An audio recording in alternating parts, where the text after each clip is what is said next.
Welcome to the extremely boring stories. Today we listening. Why did people in the medieval era believe in so many superstitions?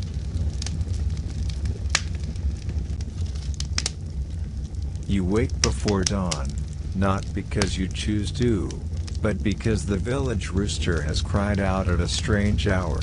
You lie still on your straw mattress, listening. The sound feels wrong. Too early. Too sharp. You wonder, briefly and without panic, whether this means anything at all. In the medieval world, almost everything meant something.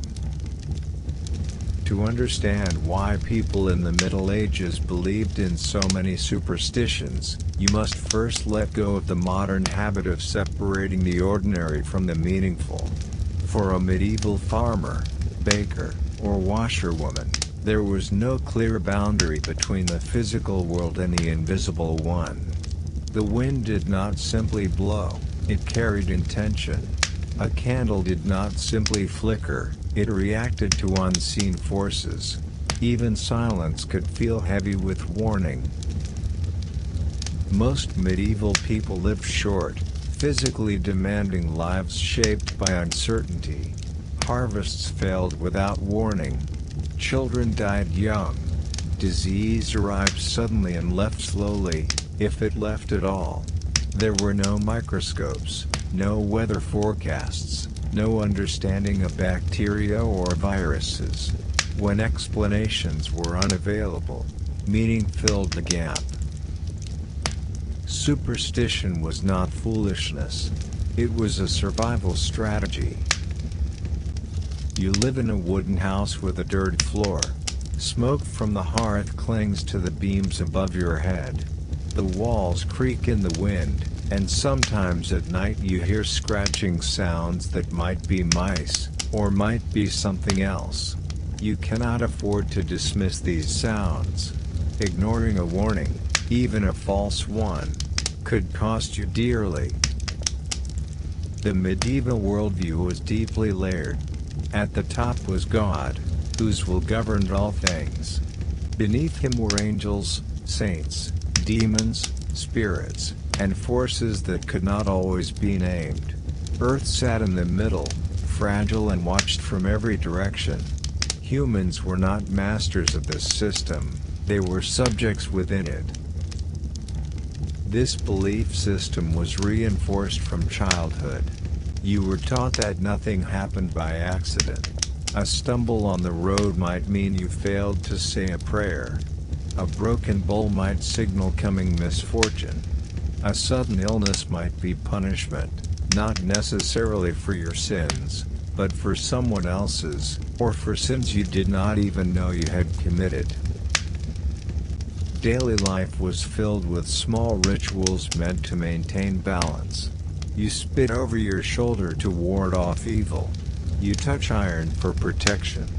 You avoid certain days for travel, marriage, or planning. These actions were rarely dramatic. They were quiet, habitual, and deeply ingrained.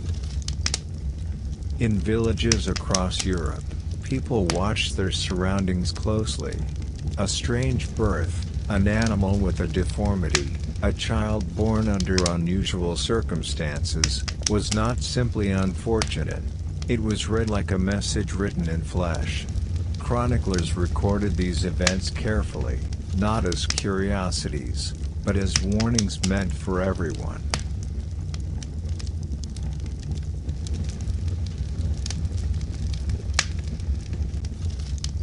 Time itself felt unstable. Without clocks for most people, days were structured by bells, sunlight, and habit. Night was particularly dangerous. Darkness did not simply hide threats, it invited them. Stories of wandering spirits, restless dead, and night-walking demons were not entertainment. They were explanations for fear, sleep paralysis, and unexplained noises in a world without electric light. You do not laugh at these stories, because you do not live at a safe distance from them. You live inside them. Even the church, which officially condemned certain superstitions, contributed to the overall atmosphere of supernatural vigilance. Sermons described demons lurking everywhere, testing faith through misfortune. Saints' lives were filled with miracles and warnings. Hell was described in vivid, unforgettable detail. Heaven was distant, but punishment felt close. This produced a peculiar balance. People trusted God, but they also feared being overlooked by Him. Superstitions filled the space between prayer and anxiety. They were small acts of control in a world where control was otherwise absent. You might hang herbs above your door, not because you reject Christianity, but because Christianity does not answer every question. Why did your cow die and not your neighbor's? Why did sickness choose this child and spare another? Superstition offers explanations when theology remains silent. The medieval mind did not see contradiction where modern people do. A person could attend Mass faithfully and still believe that fairies lived in the woods. One belief did not cancel the other. Reality was layered, not exclusive. Education was rare. Books were expensive. Most knowledge was oral, passed down through stories, warnings, and habits. If your grandmother told you never to sweep after sunset, you listened, not because you believed dust itself was dangerous, but because ignoring inherited wisdom felt reckless. Memory mattered more than evidence. Survival depended on pattern recognition. If 3 people fell ill after drinking from a certain well, you avoided it. If storms followed certain behaviors, you adjusted those behaviors. Over time, practical caution and superstition became inseparable. And then there was fear of isolation. Believing what everyone else believed was a form of safety. To reject shared superstitions was to stand apart, and standing apart in a medieval village could be dangerous. Suspicion grew easily. Difference invited scrutiny. Scrutiny could turn into accusation. So you believe, not always with conviction, but with caution. As the rooster crows again, later this time, you finally rise. You cross yourself before leaving your bed. You do not know exactly why you do it at that moment, but it feels necessary. Outside, the morning fog settles low over the fields. Somewhere in that fog, you sense meaning, unclear, unspoken, but present all the same.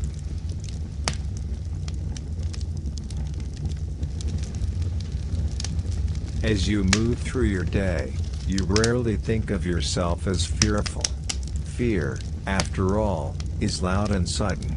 What you feel instead is a constant, quiet awareness, a sense that things could go wrong if you were careless. In the medieval world, this awareness shaped behavior more powerfully than terror ever could. Superstition lived in repetition. You milk the cow the same way every morning, starting with the same hand. You say the same words under your breath. You avoid stepping over tools left on the ground. These habits are not dramatic acts of belief, they are routines polished smooth by time. You do them because they have always been done. In a world without reliable protection, habit became armor. Medieval life offered very few guarantees. A good harvest one year did not promise another. A strong body could fail suddenly. Even the most careful person could be struck by accident or illness. Faced with this uncertainty, people clung to actions that felt preventative, even if they did not fully understand why. Superstitions provided a sense of cause and effect. They allowed you to believe that your actions mattered beyond physical effort alone. If you worked hard and followed the proper signs, perhaps fate would be kinder to you. This belief did not remove hardship, but it softened helplessness. Consider illness.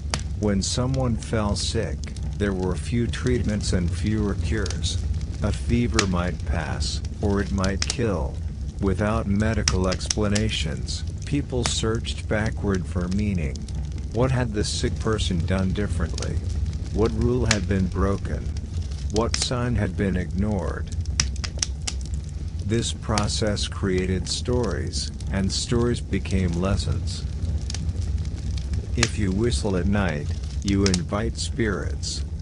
If you cut your hair on certain days, you weaken yourself. If you anger the unseen, they will notice. These warnings were not always meant to frighten. Many were attempts to impose order on chaos. By connecting misfortune to behavior, medieval people could believe that suffering was avoidable, if not always, then sometimes. Control, even imagined control, is calming. You see this clearly in how medieval people treated thresholds, doors, windows, crossroads. These were considered dangerous places, not because they were physically unsafe, but because they represented transitions. Moving from inside to outside, from village to forest, from life to death, these moments felt fragile. At thresholds, superstition grew thick. Horseshoes were nailed above doors. Salt was sprinkled. Symbols were carved into beams.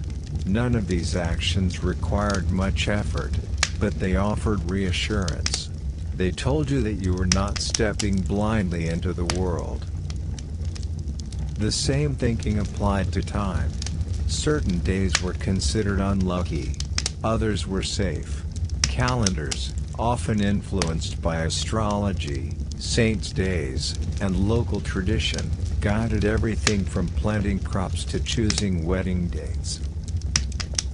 Ignoring these patterns felt irresponsible.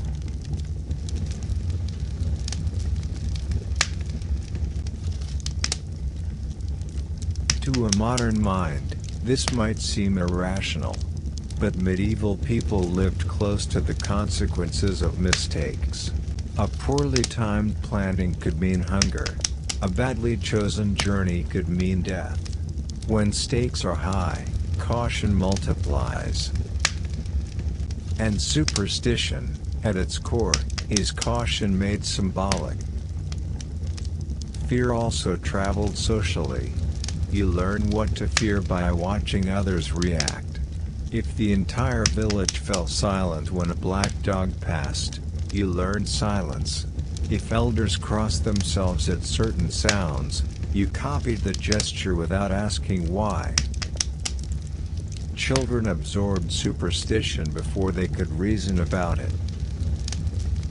These beliefs became embedded so deeply that they no longer felt like beliefs at all. They felt like common sense.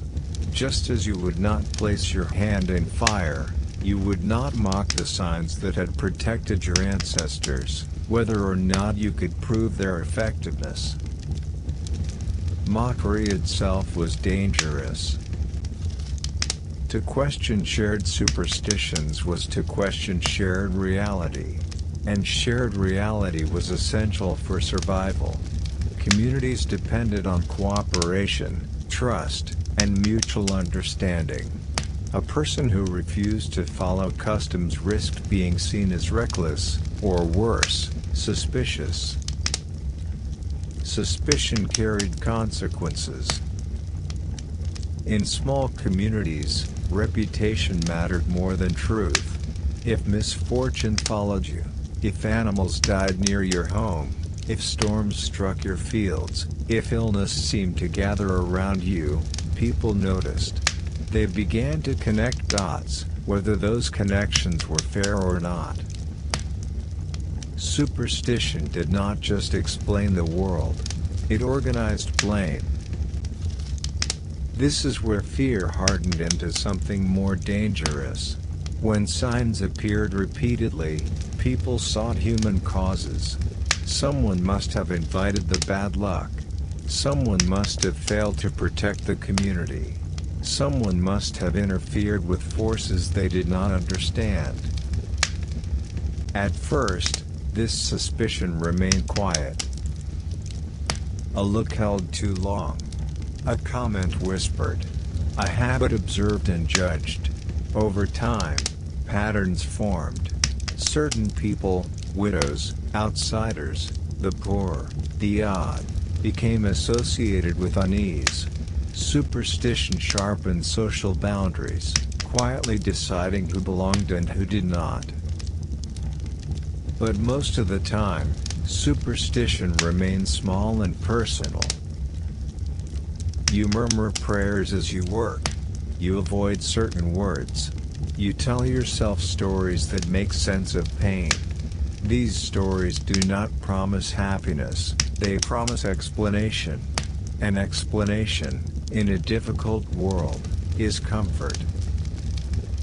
It is important to understand that medieval people did not feel constantly oppressed by these beliefs. Superstition was not always a source of fear. Often, it was a source of reassurance. It gave rhythm to life. It connected people to the past. It suggested that the universe, however harsh, was at least responsive. Even failure fits into this system. If a superstition fails, you do not discard it. You assume it was performed incorrectly, or interfered with, or outweighed by a stronger force. The belief system remains intact because it must.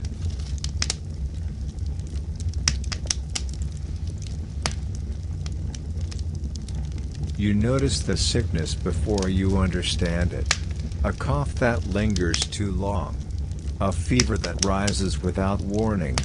A neighbor who does not come outside for days. In the medieval world, illness rarely arrived with explanation. It appeared suddenly, altered lives quietly, and often ended them without apology. To you, sickness does not feel random. It feels intentional. Medieval people did not experience disease as a purely physical event.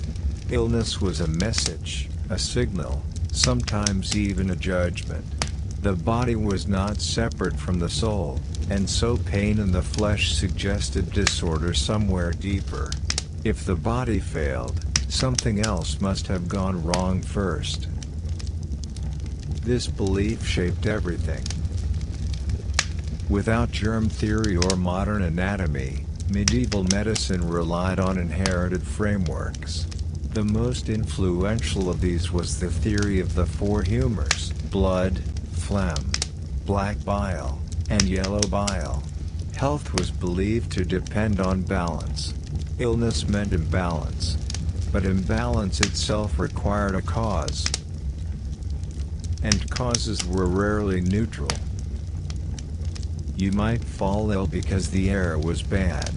This was not a metaphor. Bad air, or miasma, was believed to carry disease. Swamps, rotting matter, and crowded cities were thought to produce invisible poisons that seeped into the body through breath. If you lived near foul smells, you lived near danger.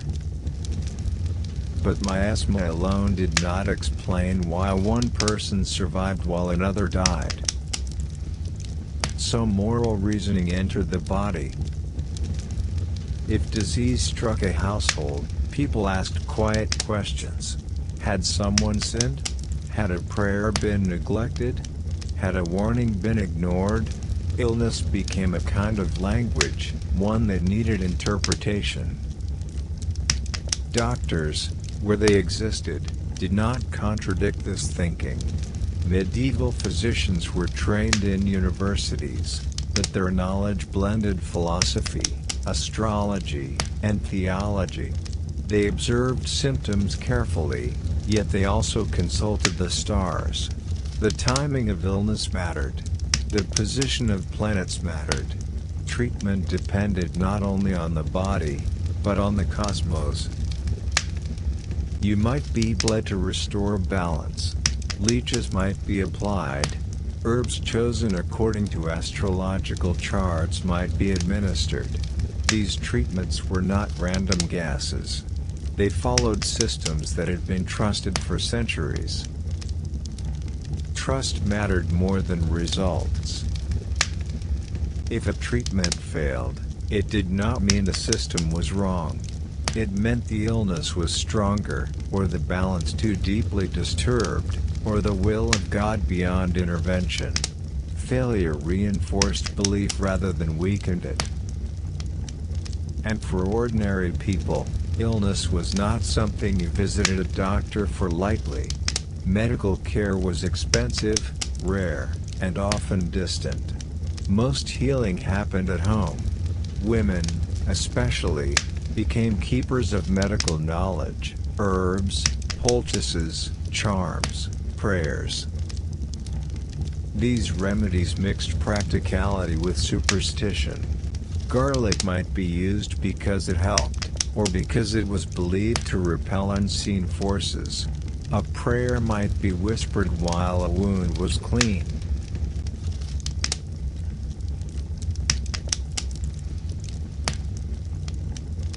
A charm might be worn alongside a bandage. None of this felt contradictory. Children learned early that sickness required obedience. You followed instructions carefully. You avoided forbidden foods. You stayed indoors when told. Disobedience was not just dangerous, it was morally risky. If you worsened, blame could fall on you. During outbreaks, fear spread faster than disease. Plagues, fevers, and unknown illnesses struck communities repeatedly. The Black Death was the most infamous, but it was not the only one. Smaller outbreaks occurred constantly. Each one reinforced the idea that disease was purposeful.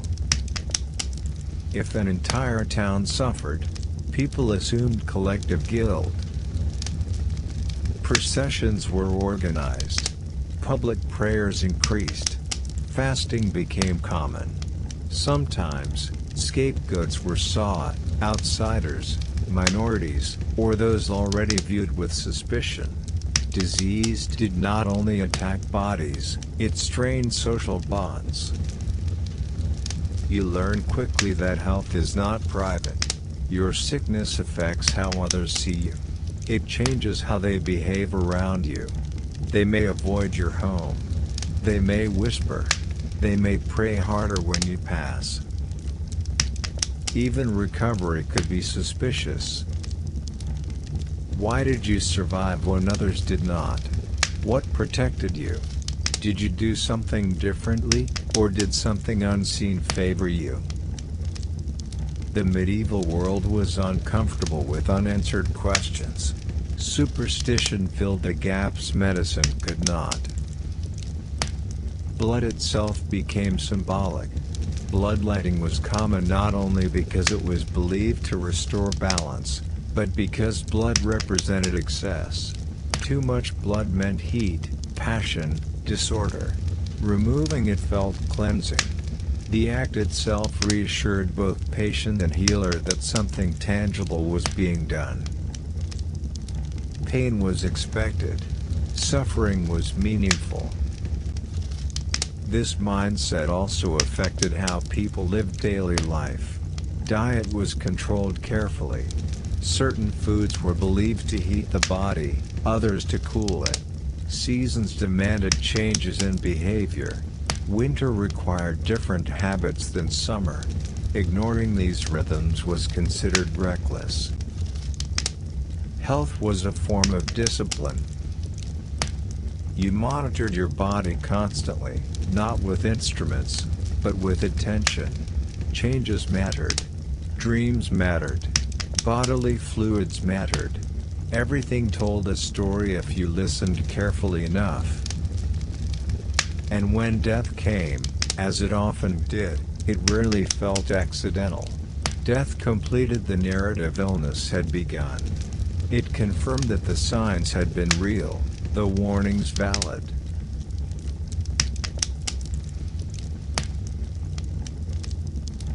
When sickness lingered, it rarely remained a private matter. In the medieval world, illness unfolded in public view, shaped by observation, judgment, and shared fear. Your body did not belong only to you, it was part of the moral and social fabric of the community. As days passed and symptoms failed to improve, attention sharpened. Neighbors visited less often. Voices lowered. People watched closely for signs, not just of recovery, but of cause. A prolonged illness suggested that ordinary remedies had failed, and when remedies failed, suspicion grew. Something deeper must be wrong. Healing, in this world, was not only about restoring health. It was about restoring order. Medieval healers, whether trained physicians, barber surgeons, monks, or village-wise women, worked within tight boundaries. They relied on texts copied by hand, traditions passed orally, and interpretations shaped by theology. Their authority rested not on proven outcomes, but on lineage and ritual. When a healer entered your home, they brought more than tools. They brought explanations. Your urine might be examined against the light, its color compared to charts. Your pulse might be counted, not for rhythm alone, but for meaning. Questions would be asked, not just about symptoms, but about habits. What had you eaten? When had you slept? Had you argued with anyone recently? Had you confessed your sins? These questions were not intrusive by medieval standards. They were logical. Illness was believed to reflect imbalance, and imbalance could arise from emotional excess, moral failure, or environmental exposure. Anger heated the blood. Sadness thickened black bile. Sexual excess weakened the body. Even joy, if uncontrolled, could be dangerous. To be healthy was to live moderately. If treatments worked, faith in the system deepened. If they did not, responsibility shifted. Perhaps the patient had failed to follow instructions. Perhaps the illness was sent for reasons beyond human correction. Perhaps the patient was meant to suffer. This reasoning protected the healer and the belief structure alike. Survival itself became complicated. If you recovered, gratitude was expected, not only toward God, but toward the methods used. You might donate to the church. You might publicly thank a saint. You might repeat certain prayers for the rest of your life. Recovery was not evidence against superstition, it was evidence of its power. But if others died while you lived, survival could feel heavy. Why had you been spared? People noticed patterns even where none existed. Survivors were examined almost as carefully as the sick. What charms had you worn? What prayers had you said? What habits had protected you? Your survival became a resource, and a responsibility. In times of widespread disease, communities sought collective healing. Processions filled the streets. Bells rang more often. Saints' relics were displayed. People fasted together, hoping that shared suffering would draw mercy.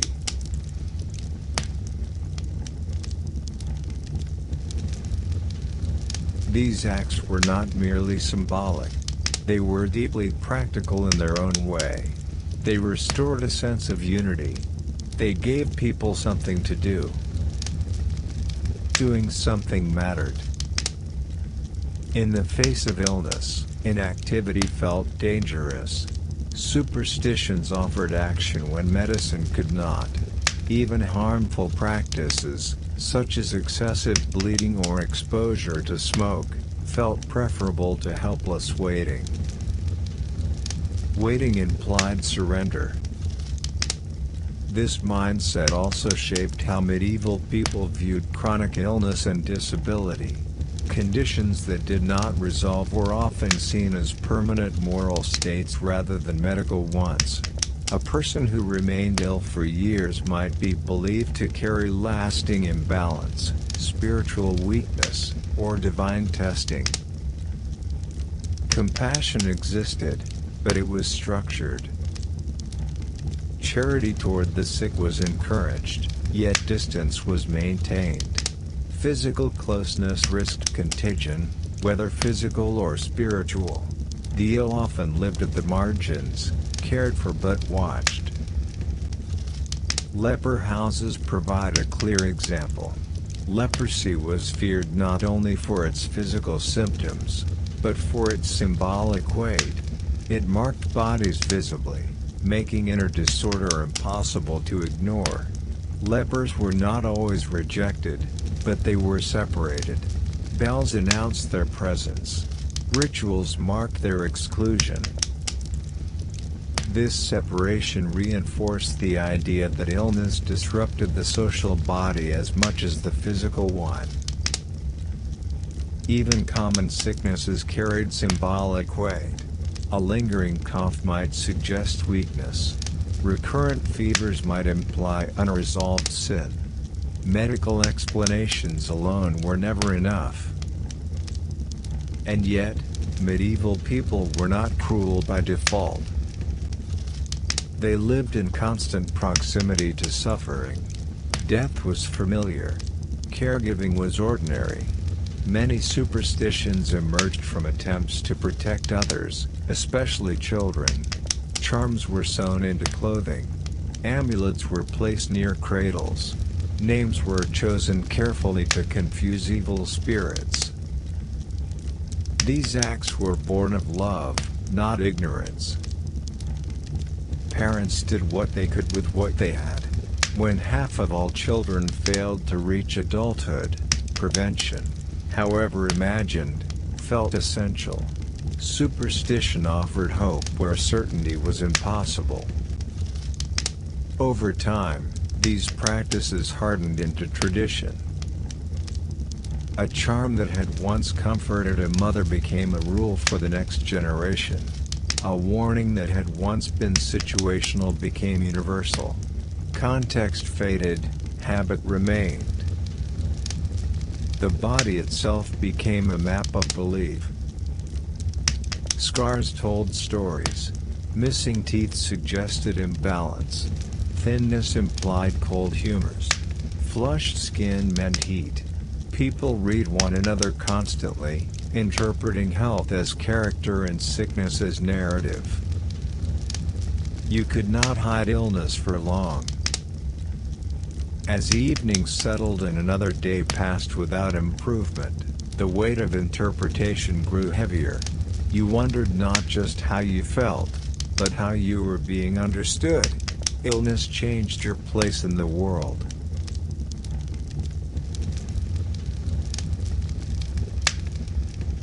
You do not leave your home unprotected.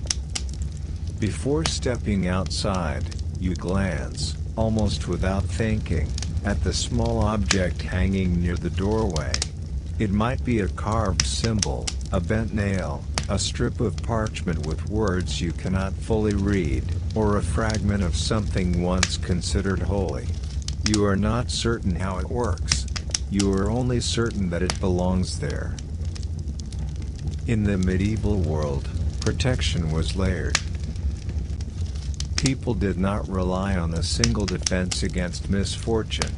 They surrounded themselves with safeguards, each one small, ordinary, and deeply meaningful. Bells, bones, relics, Charms, written prayers, blessed objects, these were not luxuries. They were necessities in a world where danger was constant and invisible. Faith alone felt too distant. Protection needed to be close enough to touch. The medieval landscape was filled with threats that could not be seen or predicted. Illness arrived without warning. Accidents happened suddenly. Crops failed quietly. Death passed through villages again and again, sometimes lingering, sometimes swift. Against this backdrop, holy objects offered reassurance. You believed that certain things carried power not because you were told to believe it, but because belief itself had proven comforting. A blessed candle burned during a storm felt safer than darkness alone. A bell rung at the right moment might push danger away, even if you did not know exactly what danger looked like. Bells were especially important. Church bells marked time, but they also marked boundaries. Their sound was believed to repel storms, demons, and misfortune. When thunder rolled across the sky, bells rang, not to signal fear, but to resist it. Sound itself was thought to have force. Silence, on the other hand, felt risky. Holy water was kept nearby. A small bowl by the door. A flask carried on journeys. Water, once blessed, was believed to change its nature. It became more than liquid. It became a barrier between the ordinary and the dangerous. This belief did not require constant thought. It lived in habit. Relics held even greater weight. Bones of saints, scraps of clothing, drops of blood, fragments of wood believed to be from sacred objects. These were treated with reverence bordering on awe. Entire churches were built to house them. Pilgrimages were made to stand near them. You might never see such relics yourself, but their presence shaped your world. They promised that holiness could exist in physical form, that protection was not abstract, that the divine could be stored, carried, and displayed. At home, protection took simpler forms. Iron was trusted. It resisted rust, held its shape, and was believed to repel harmful forces. Knives were placed near cradles. Horseshoes were nailed above doors. Keys were carried not just for access, but for safety. Written words mattered deeply.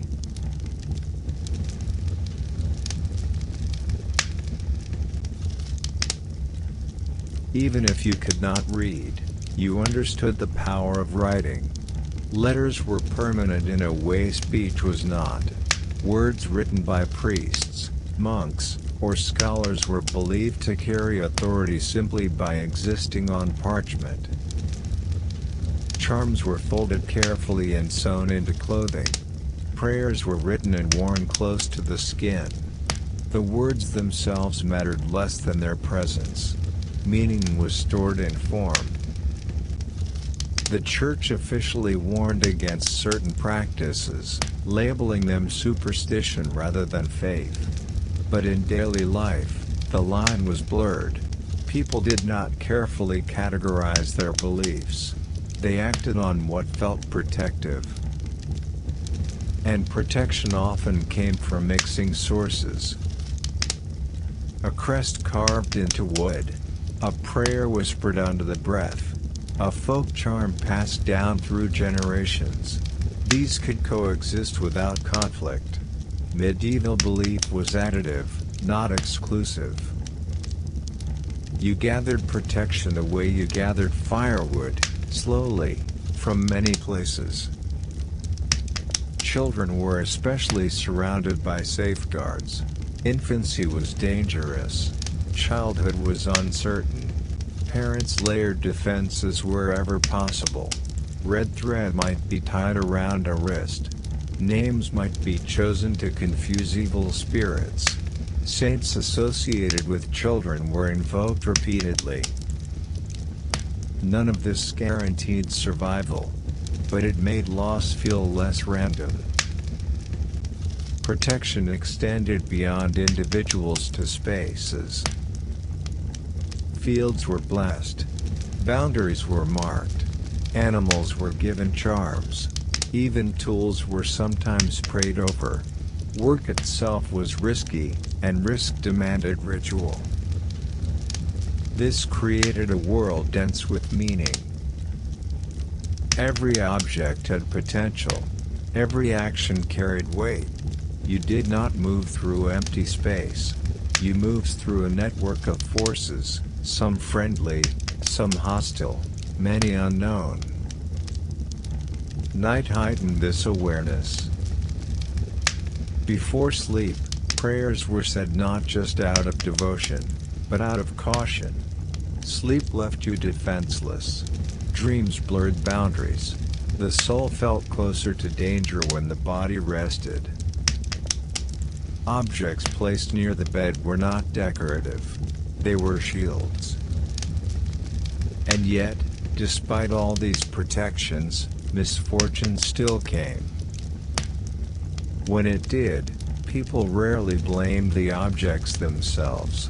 Instead, they questioned their use. Had the charm been placed correctly? Had the prayer been spoken with proper intent? Had something stronger interfered? Failure did not weaken belief. It complicated it. Protection was not absolute. It was negotiated. This negotiation shaped medieval life quietly and continuously. People adjusted, added, and modified their safeguards over time. New dangers inspired new practices. Old practices persisted because abandoning them felt risky. To live without protection would have felt exposed. As church bells faded into the evening air and the last light slipped behind stone walls and wooden beams, you rested beneath layers of belief. Objects surrounded you. Sounds lingered. Words echoed faintly in memory.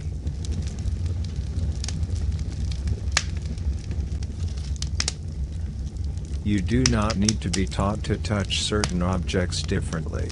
Your hands know before your mind does. A rough tool is handled without thought, but a blessed object, no matter how small, is approached with care. You slow down. You lower your voice. You become aware of where you are standing. In the medieval world, faith was not abstract. It was physical. People lived surrounded by material reminders of belief. Stone churches dominated landscapes. Painted saints watched from walls. Candles burned at all hours. Faith entered the body through sound, sight, smell, and touch. Incense filled the air. Bells vibrated through bone. Cold water marked skin. Belief was experienced, not debated.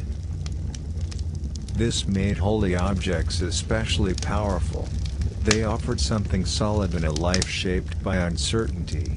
To touch a relic, even briefly, felt like touching stability itself. The object did not change, even when everything else did. Relics were believed to carry presence. A bone fragment was not merely a reminder of a saint. It was a continuation of them. The saint was thought to remain active through what remained behind. Miracles were reported near relics. Healings were recorded. Protection was promised. These stories circulated widely. They were copied into manuscripts, preached from pulpits, and shared among travelers. Each retelling strengthened belief. Evidence mattered less than repetition. Pilgrimage grew from this belief. People traveled long distances, often at great risk, to reach sites where holy objects were kept. The journey itself was seen as purifying. Discomfort was expected. Pain was meaningful. Reaching the destination was proof of devotion. Even if nothing miraculous occurred, the act of traveling mattered. For those who could not travel, smaller objects filled the gap. Metals, scraps of cloth touched to relics, and blessed items were sold or distributed. These objects extended sacred space into everyday life. Critics existed. Some church leaders worried about excess. Others warned against placing too much faith in objects rather than God. But regulation was uneven, and practice followed need more than doctrine. People believed what helped them endure. Holy objects also structured social hierarchy. Churches competed for relics. Towns gained prestige through possession. Entire economies formed around sacred items. Protection was not only spiritual, it was political. A town with powerful relics felt safer. This safety was not just imagined. Belief shaped behavior. A confident community organized itself differently than a fearful one. People who believed they were protected acted with more certainty. In this way, objects shaped reality indirectly. At home, faith took quieter forms. You might keep a small cross near your bed. A candle reserved only for storms or sickness. A piece of parchment folded so many times the words were no longer visible. These objects aged alongside you. They absorbed memory.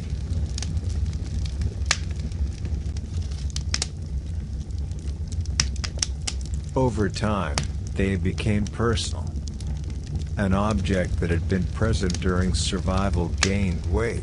If a charm was worn during illness and you lived, the charm mattered. If a candle burned through a dangerous night, it became important. Objects remembered when people forgot. This created emotional attachment. Losing a holy object felt dangerous, not because of superstition alone, but because it broke continuity. It disrupted the story of protection you had been telling yourself for years. Objects also guided behavior. You behaved differently near sacred items. You spoke more carefully. You acted with restraint. In this way, belief reinforced morality. Even when no one else watched, objects watched. The line between reverence and fear blurred. Some objects were believed to punish misuse. Taking a relic without permission, speaking falsely near holy items, or mocking sacred things invited consequences. Stories circulated of sudden illness, madness, or death following disrespect. These stories functioned as warnings. They reinforced boundaries without constant supervision. Fear of supernatural punishment maintained order where human authority was limited. This fear was not always oppressive. Often, it was comforting. It suggested that justice existed beyond human systems. That wrongdoing would not go unnoticed. In a world with uneven law enforcement, this mattered. Children grew up surrounded by these ideas. They learned not by instruction, but by observation.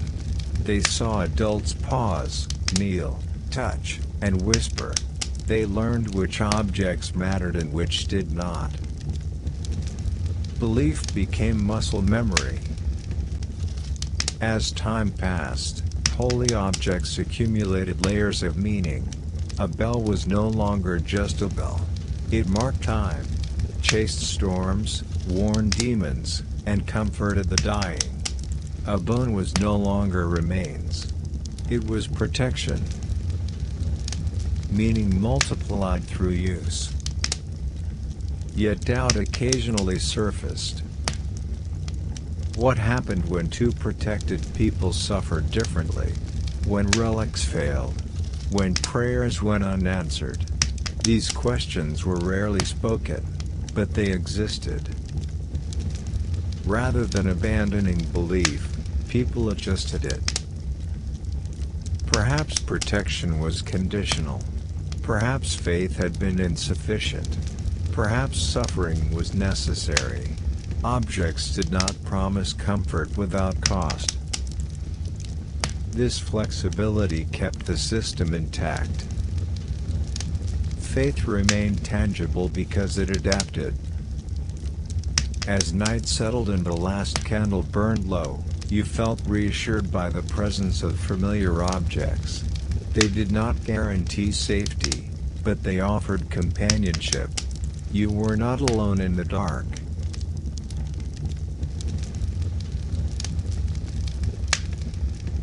You know the person before you fear them. They live only a short walk away. You have passed them on the road, seen them at the edge of the market, noticed them watching from a doorway as others pass. Nothing about them is openly threatening. And yet, when misfortune arrives, your thoughts drift in their direction without effort. In the medieval world, danger did not always come from distant places. Often, it lived nearby. The idea of the witch did not begin with dramatic trials or burning fires. It began quietly, in moments of confusion and loss. A cow stopped giving milk. A child fell ill. A loaf of bread failed to rise. These were ordinary problems, but when they happened repeatedly, people searched for patterns. Patterns needed faces. Witches were not monsters at first. They were neighbors. Medieval communities were small and tightly bound. Everyone knew everyone else's habits, histories, and flaws. Privacy barely existed. This closeness created security, but it also created vulnerability. When something went wrong, there were only so many places blame could land. You could not accuse the weather forever. You could not question God openly. But you could look sideways at someone who already felt different. Difference mattered deeply. People who lived alone, especially women, stood out. Widows, healers, the elderly, the poor, and the socially awkward were noticed more closely. Their independence felt unnatural in a world built on family and hierarchy. If they did not fit neatly into social roles, they unsettled the balance. Balance mattered more than fairness. Many medieval people believed that harmful magic existed, but not everyone believed witches were everywhere. Fear grew slowly. At first, people whispered. They remembered small slights. An argument years earlier. A refusal to share food. A strange look. Memory became evidence. If someone quarreled with a neighbor and misfortune followed, the connection felt obvious. Cause and effect did not need proof, only sequence. Superstition taught people that unseen forces acted through human channels. Magic, in this sense, was personal. Unlike illness or storms, witchcraft provided a someone to blame. This made it powerful. When suffering had a human source, it could be confronted, at least in theory. Most accusations began privately. A complaint shared with a family member. A concern voiced to a priest. A warning passed between neighbors. Over time, these concerns gathered weight. One story reinforced another. Patterns appeared where coincidence had once lived. Fear grew not because of certainty, but because of repetition. Importantly, accused witches were rarely powerful figures. Accusing the strong was dangerous. Accusing the weak was safer.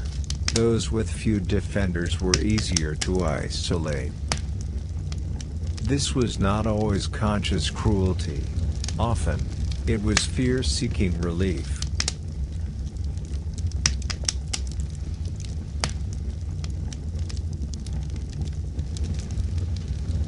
You must understand how exhausting medieval life was. Hunger was common. Work was relentless. Loss was frequent. When everything felt fragile, tolerance thinned. Anxiety looked for an outlet. The idea of the witch offered explanation and release. Witches were believed to harm livestock, spoil food, cause illness, and interfere with reproduction. These were precisely the areas people felt least control over. Accusations clustered around essential survival needs. Magic explained failure without admitting helplessness. At first, communities responded cautiously. Accusations did not immediately lead to violence. Priests advised prayer. Confession was encouraged. Sometimes the accused were asked to change behavior, leave town, or submit to ritual cleansing. Fear escalated only when reassurance failed. As church teachings evolved, so did the idea of witchcraft. Earlier medieval belief often treated magic as misguided superstition. Over time, however, the idea of witches as conscious servants of evil took hold. This shift mattered. Once witchcraft became associated with deliberate rebellion against God, fear hardened into moral urgency. Accusation no longer meant social discomfort, it meant existential threat.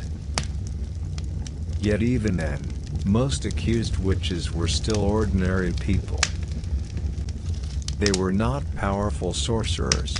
They were vulnerable neighbors caught in a web of rumor and belief.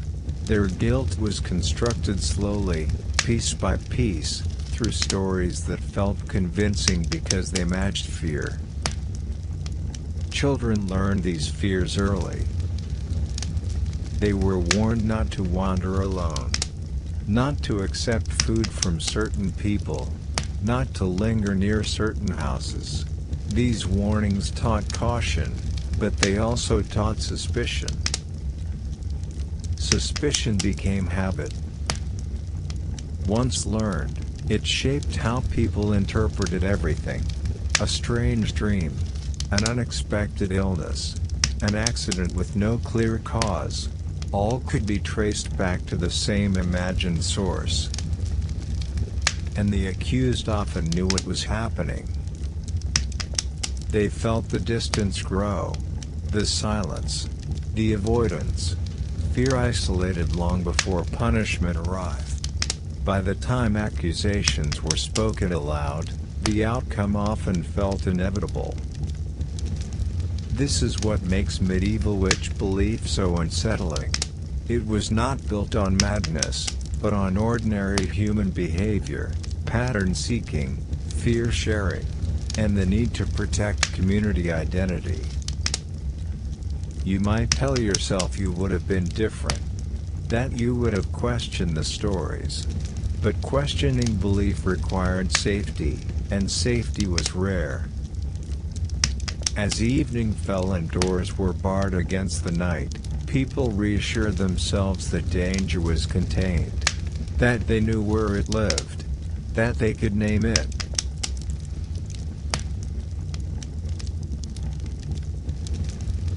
Suspicion, once formed, rarely stayed still. At first, it drifted quietly through the village like mist, noticed, but not named. People avoided eye contact. Conversations ended sooner than usual. Doors closed a little faster when certain footsteps approached. Nothing needed to be said aloud. Everyone felt the shift. This was how belief hardened. When fear remained unspoken, it grew inward. Each person added their own observations, memories, and anxieties. What had once been coincidence became confirmation. Every misfortune gained a face, and that face became familiar. The medieval mind was trained to connect events. Life offered too many uncertainties to ignore patterns. If something happened once, it might be chance. If it happened twice, it was concerning. If it happened 3 times, it demanded explanation. Superstition thrived in this logic, because it rewarded attentiveness. And witches explained repetition. A cow died after an argument. Then another. Then a child fell ill. The sequence felt deliberate. Cause followed conflict. The mind filled in the rest. No one needed proof in the modern sense. Emotional certainty mattered more. As these ideas spread, the accused person's behavior was reinterpreted. Ordinary actions took on new meaning. Silence became secrecy. Anger became malice. Knowledge became danger. If the person knew herbs, it was suspicious. If they lived alone, it was suspicious. If they spoke too little, or too much, it was suspicious. There was no neutral position. This was especially true for women. Medieval society expected women to exist within strict roles: daughter, wife, mother, widow under supervision. Those who stepped outside these roles, even unintentionally, were noticed. Healers, midwives, and elderly women were particularly vulnerable. They handled bodies. They witnessed birth and death. They possessed knowledge that others did not fully understand. This knowledge, once valued, could easily become feared. When medicine failed, magic was blamed. The Church played a complicated role in this transformation. Official doctrine did not always support witch hunts in the early medieval period. Many church authorities believed superstition itself was the problem, not witches. They argued that belief in magical harm gave evil too much power. But belief at the village level moved independently of doctrine. Local priests were part of the community. They shared fears. They listened to confessions filled with anxiety and suspicion.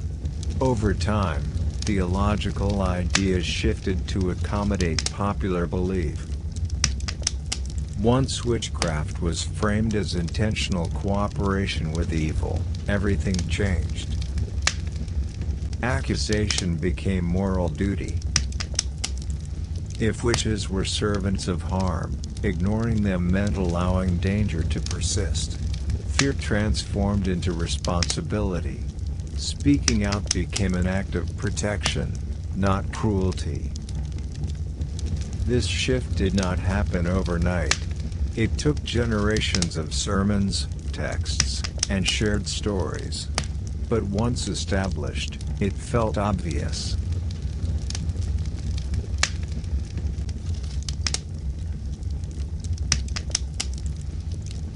Confessions became central. Under pressure, accused individuals sometimes confessed, not because they were guilty, but because confession offered explanation. It gave shape to chaos. Confessing allowed suffering to make sense, even if it led to punishment. In a belief system that valued meaning over accuracy, confession was powerful. Stories of witches flying, meeting at night, or harming others spread rapidly. Each story reinforced the next. The details mattered less than the pattern. Once imagined, these stories became reference points. People recognized what they expected to see. Fear altered memory. People remembered events differently. An argument once forgotten resurfaced with new clarity. A strange look years earlier suddenly felt important. The past reorganized itself around belief. This is how certainty is constructed. Legal systems adapted slowly, but when they did, they carried the weight of belief into formal judgment. Testimony relied heavily on reputation. Witnesses repeated stories they had heard. Evidence blurred into rumor. Truth became collective agreement. For the accused, defense was nearly impossible. Denial looked like deception. Calmness looked unnatural. Fear looked like guilt. Every response confirmed suspicion. And yet, not everyone participated willingly. Some doubted quietly. Some felt uneasy. Some noticed the injustice. But speaking against belief carried risk. Defending an accused which could transfer suspicion. Silence felt safer. This silence allowed fear to continue unchecked. Without challenge, belief grew sharper. Accusations multiplied. Communities became tense, watchful, divided. Ironically, the more accusations occurred, the more convinced people became that witches were everywhere. The system validated itself. This feedback loop was difficult to escape.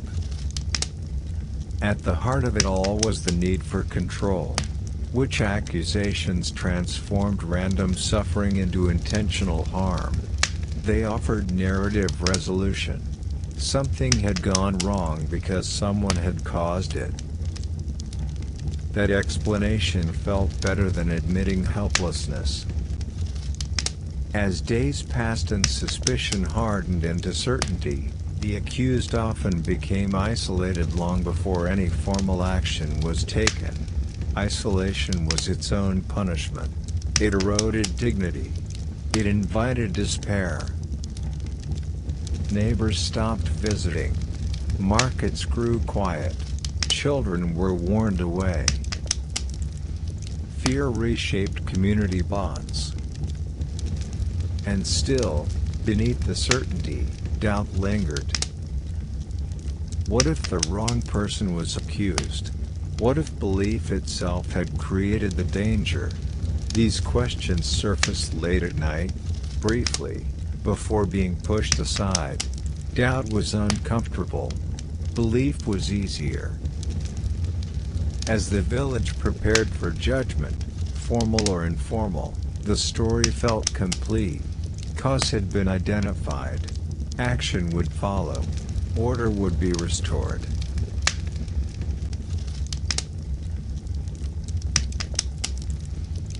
You close your eyes, but rest does not arrive immediately. Sleep, in the medieval world, was not an escape from danger. It was a passage into a different kind of vulnerability. When the body slept, the mind wandered. When the mind wandered, it became open to forces that daylight kept at bay. Dreams mattered. To medieval people, dreams were not private fantasies produced by the brain. They were messages, warnings, visitations. Sometimes they were divine, sometimes demonic, and sometimes dangerously unclear. But they were never meaningless. You were taught early to remember your dreams. Morning conversations often began with them. A troubling dream was shared cautiously. A pleasant one was treated with suspicion. Dreams were not judged by how they felt, but by what they meant. This belief had ancient roots.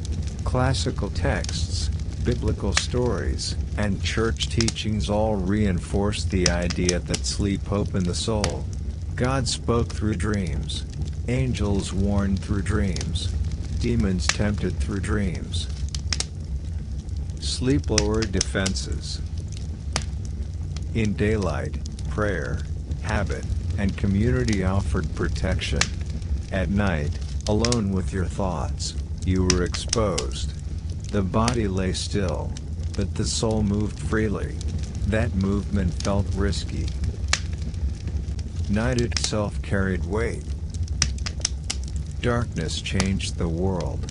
Familiar spaces became uncertain. Sounds traveled farther. Shadows shifted without explanation. Without artificial light, the boundary between imagination and reality thinned. You learned not to trust what you saw at night. Dreams reflected this uncertainty. Some were simple, echoes of daily labor, hunger, or fear. Others were vivid and unsettling. You woke with your heart racing, convinced something had followed you back from sleep. These experiences demanded explanation. Medical writers suggested that dreams arose from bodily imbalance. Too much food, too much heat, disturbed humors. Religious authorities warned that dreams could be spiritual tests. Folk tradition insisted that dreams revealed hidden truths. All of these explanations existed at once. A dream of falling might mean illness. A dream of fire might mean anger. A dream of animals might mean warning. Dream interpretation manuals circulated, offering guidance. Symbols were cataloged. Meaning was assigned. You did not need full certainty. You needed direction. Certain dreams were considered dangerous to ignore. Dreams involving death, blood, or strangers carried special weight. If such a dream occurred, action followed. Extra prayers were said. Travel was postponed. Confession was made. Dreams shaped decisions. Nightmares were especially feared.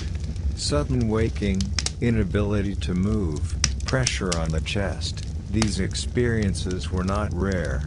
Today, they might be called sleep paralysis. In the medieval world, they were called visitations.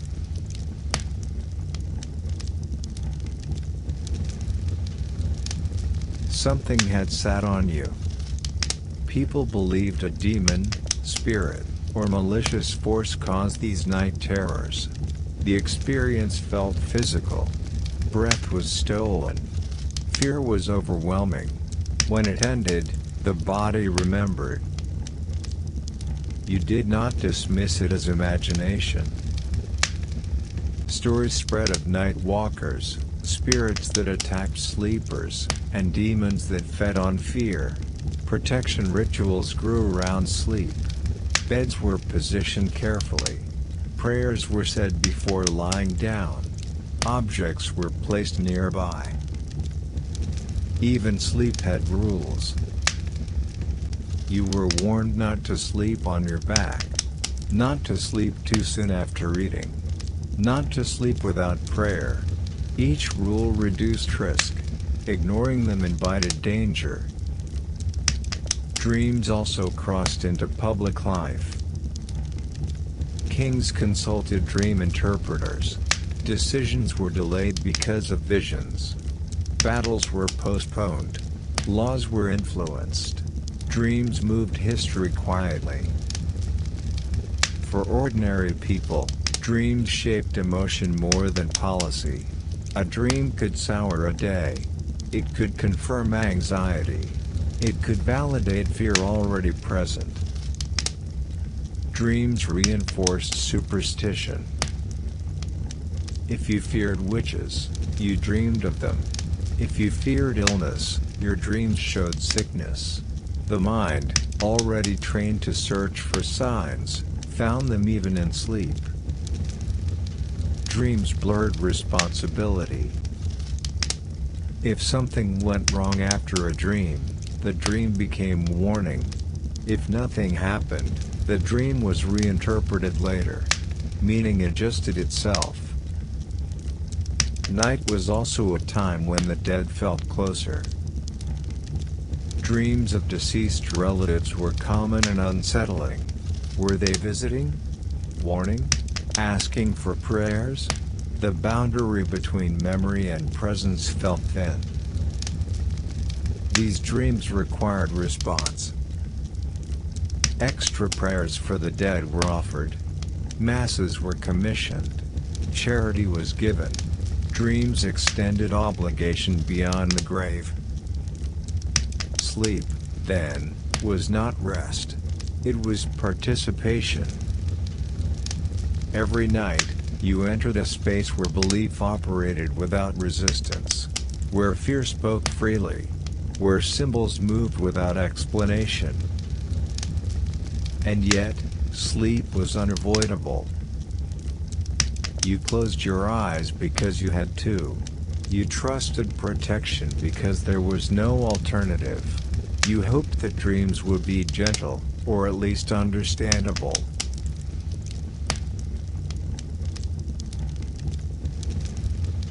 You wake suddenly, heart pounding. Your breath comes in short gasps. The room is dark, but familiar. The bed is the same, the walls unchanged. And yet, something feels off. Something has touched you, though you cannot see it. This is the medieval experience of night itself, an uneasy space where physical reality and spiritual interpretation overlapped. Sleep was not only rest, it was observation, caution, and preparation. Dreams were interpreted constantly, even in ways that today might seem obsessive. Children learned early to recount their dreams. Parents and elders listened carefully. A dream of a blackbird perched on the roof could signify impending illness, while one of a snake slithering through the yard could warn of a deceitful neighbor. The meaning depended on context, the observer's memory, and the alignment of current fears. Sleep was also believed to reflect imbalance in the body. Medical writers suggested that excessive food, improper digestion, or disrupted humors caused vivid or troubling dreams. One who slept with an empty stomach might dream of starvation or thirst. One who ate too much meat could dream of violent animals or blood.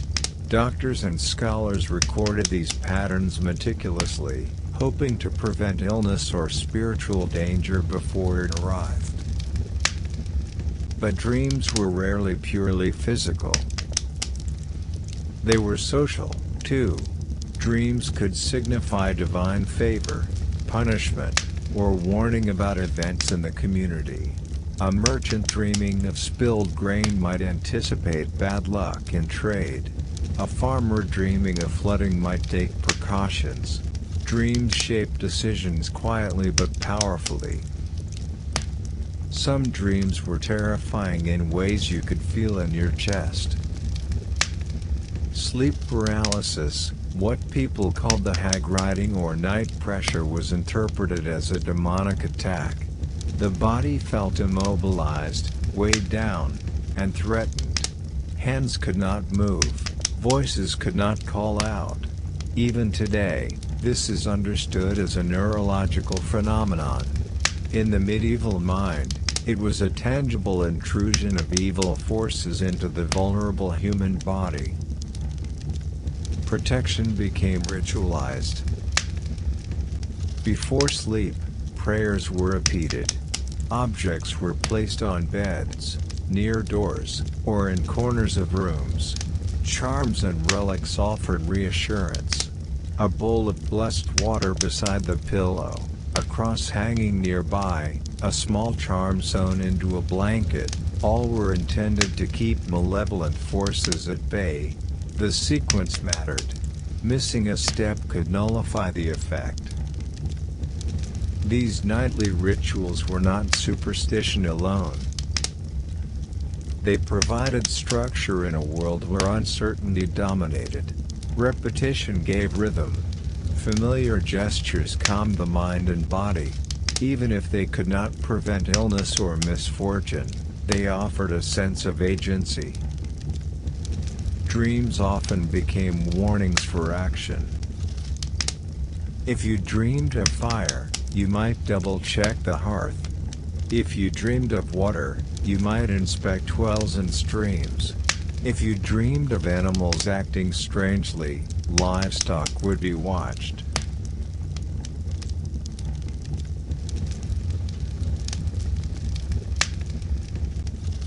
What appeared in sleep translated directly into daily life. Sleep was not separate from survival. Children internalized these lessons deeply. They learned to fear the night, to respect warning signs, and to treat dreams as sources of guidance.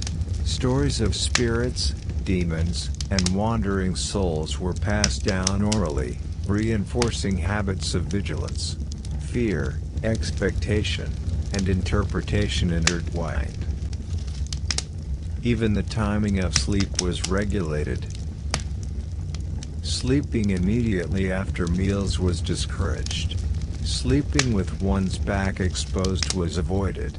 Nights were fragmented by religious obligations, vigils, prayers, and early matins.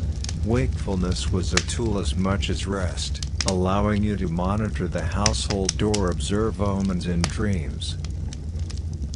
Nightmares were both personal and collective. A plague or famine could generate communal anxiety reflected in dreams. Entire communities might report similar symbols or warnings, reinforcing the idea that dreams were not merely individual experiences but messages from the divine or cosmic order. And yet, not all dreams were dangerous. Some were seen as blessings. Dreams of angels, saints, or protective spirits reassured sleepers. They were signs that divine protection persisted even in darkness.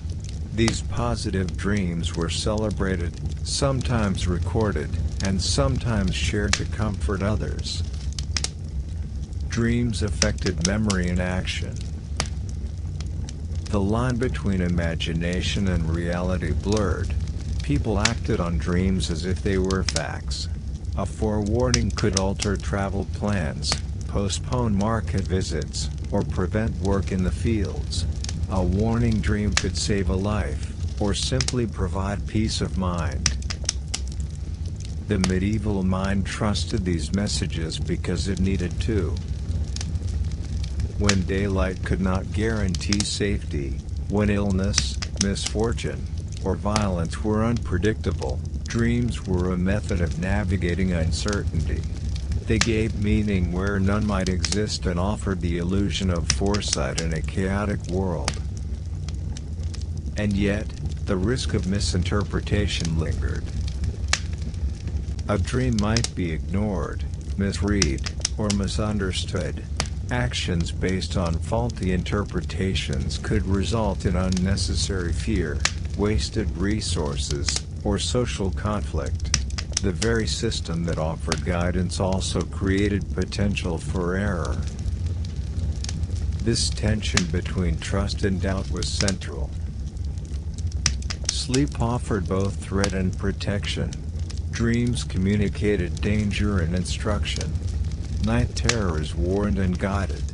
Charms and prayers mediated between what you could see and what you could not.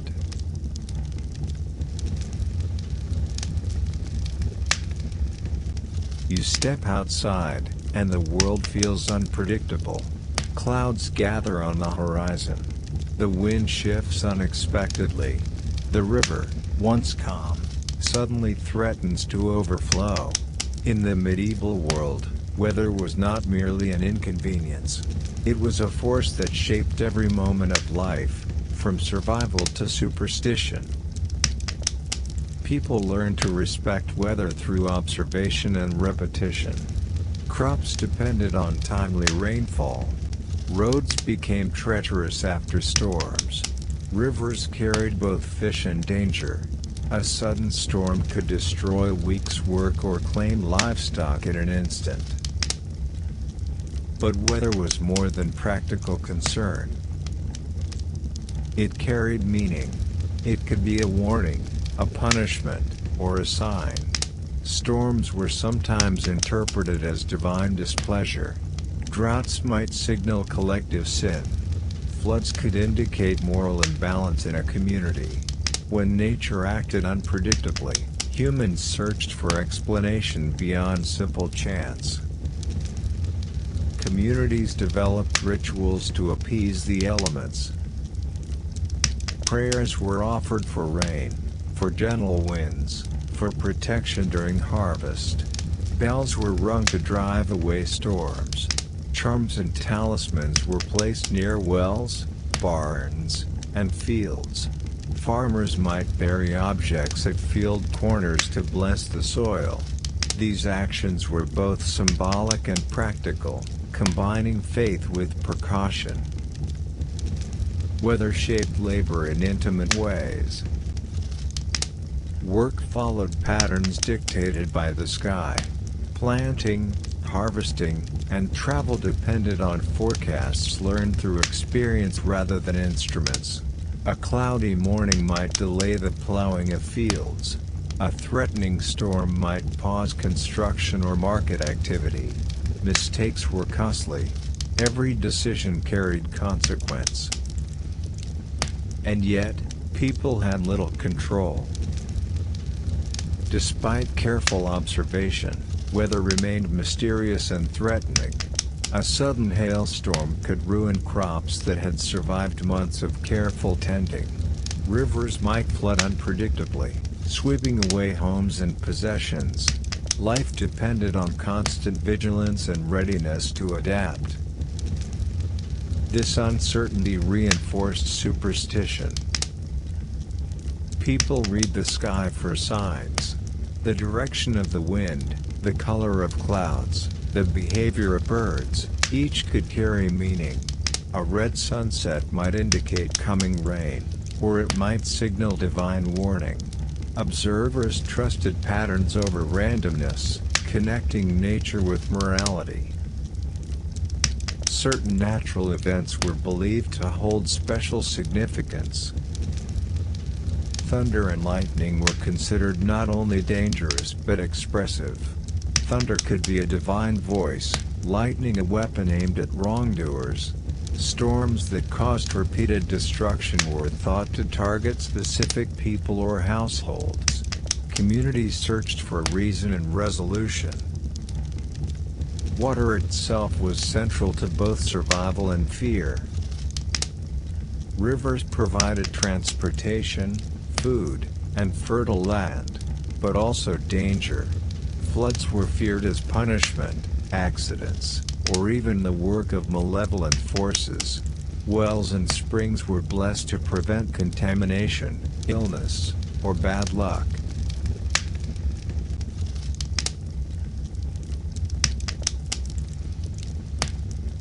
Clean water was not guaranteed. Protection, ritual, and observation were required. Even rainfall was layered with interpretation.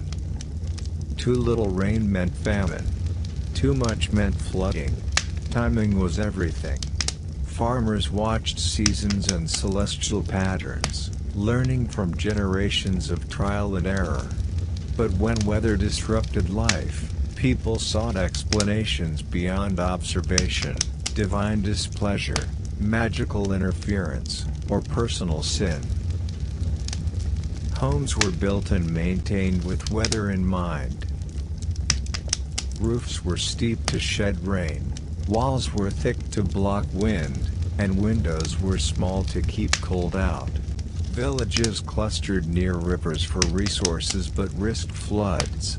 Bridges and dams were constructed carefully, though few survived major storms. Survival required constant attention and ingenuity. Daily routines were tied to weather patterns. Clothing, work schedules, travel, and even prayer depended on the state of the sky.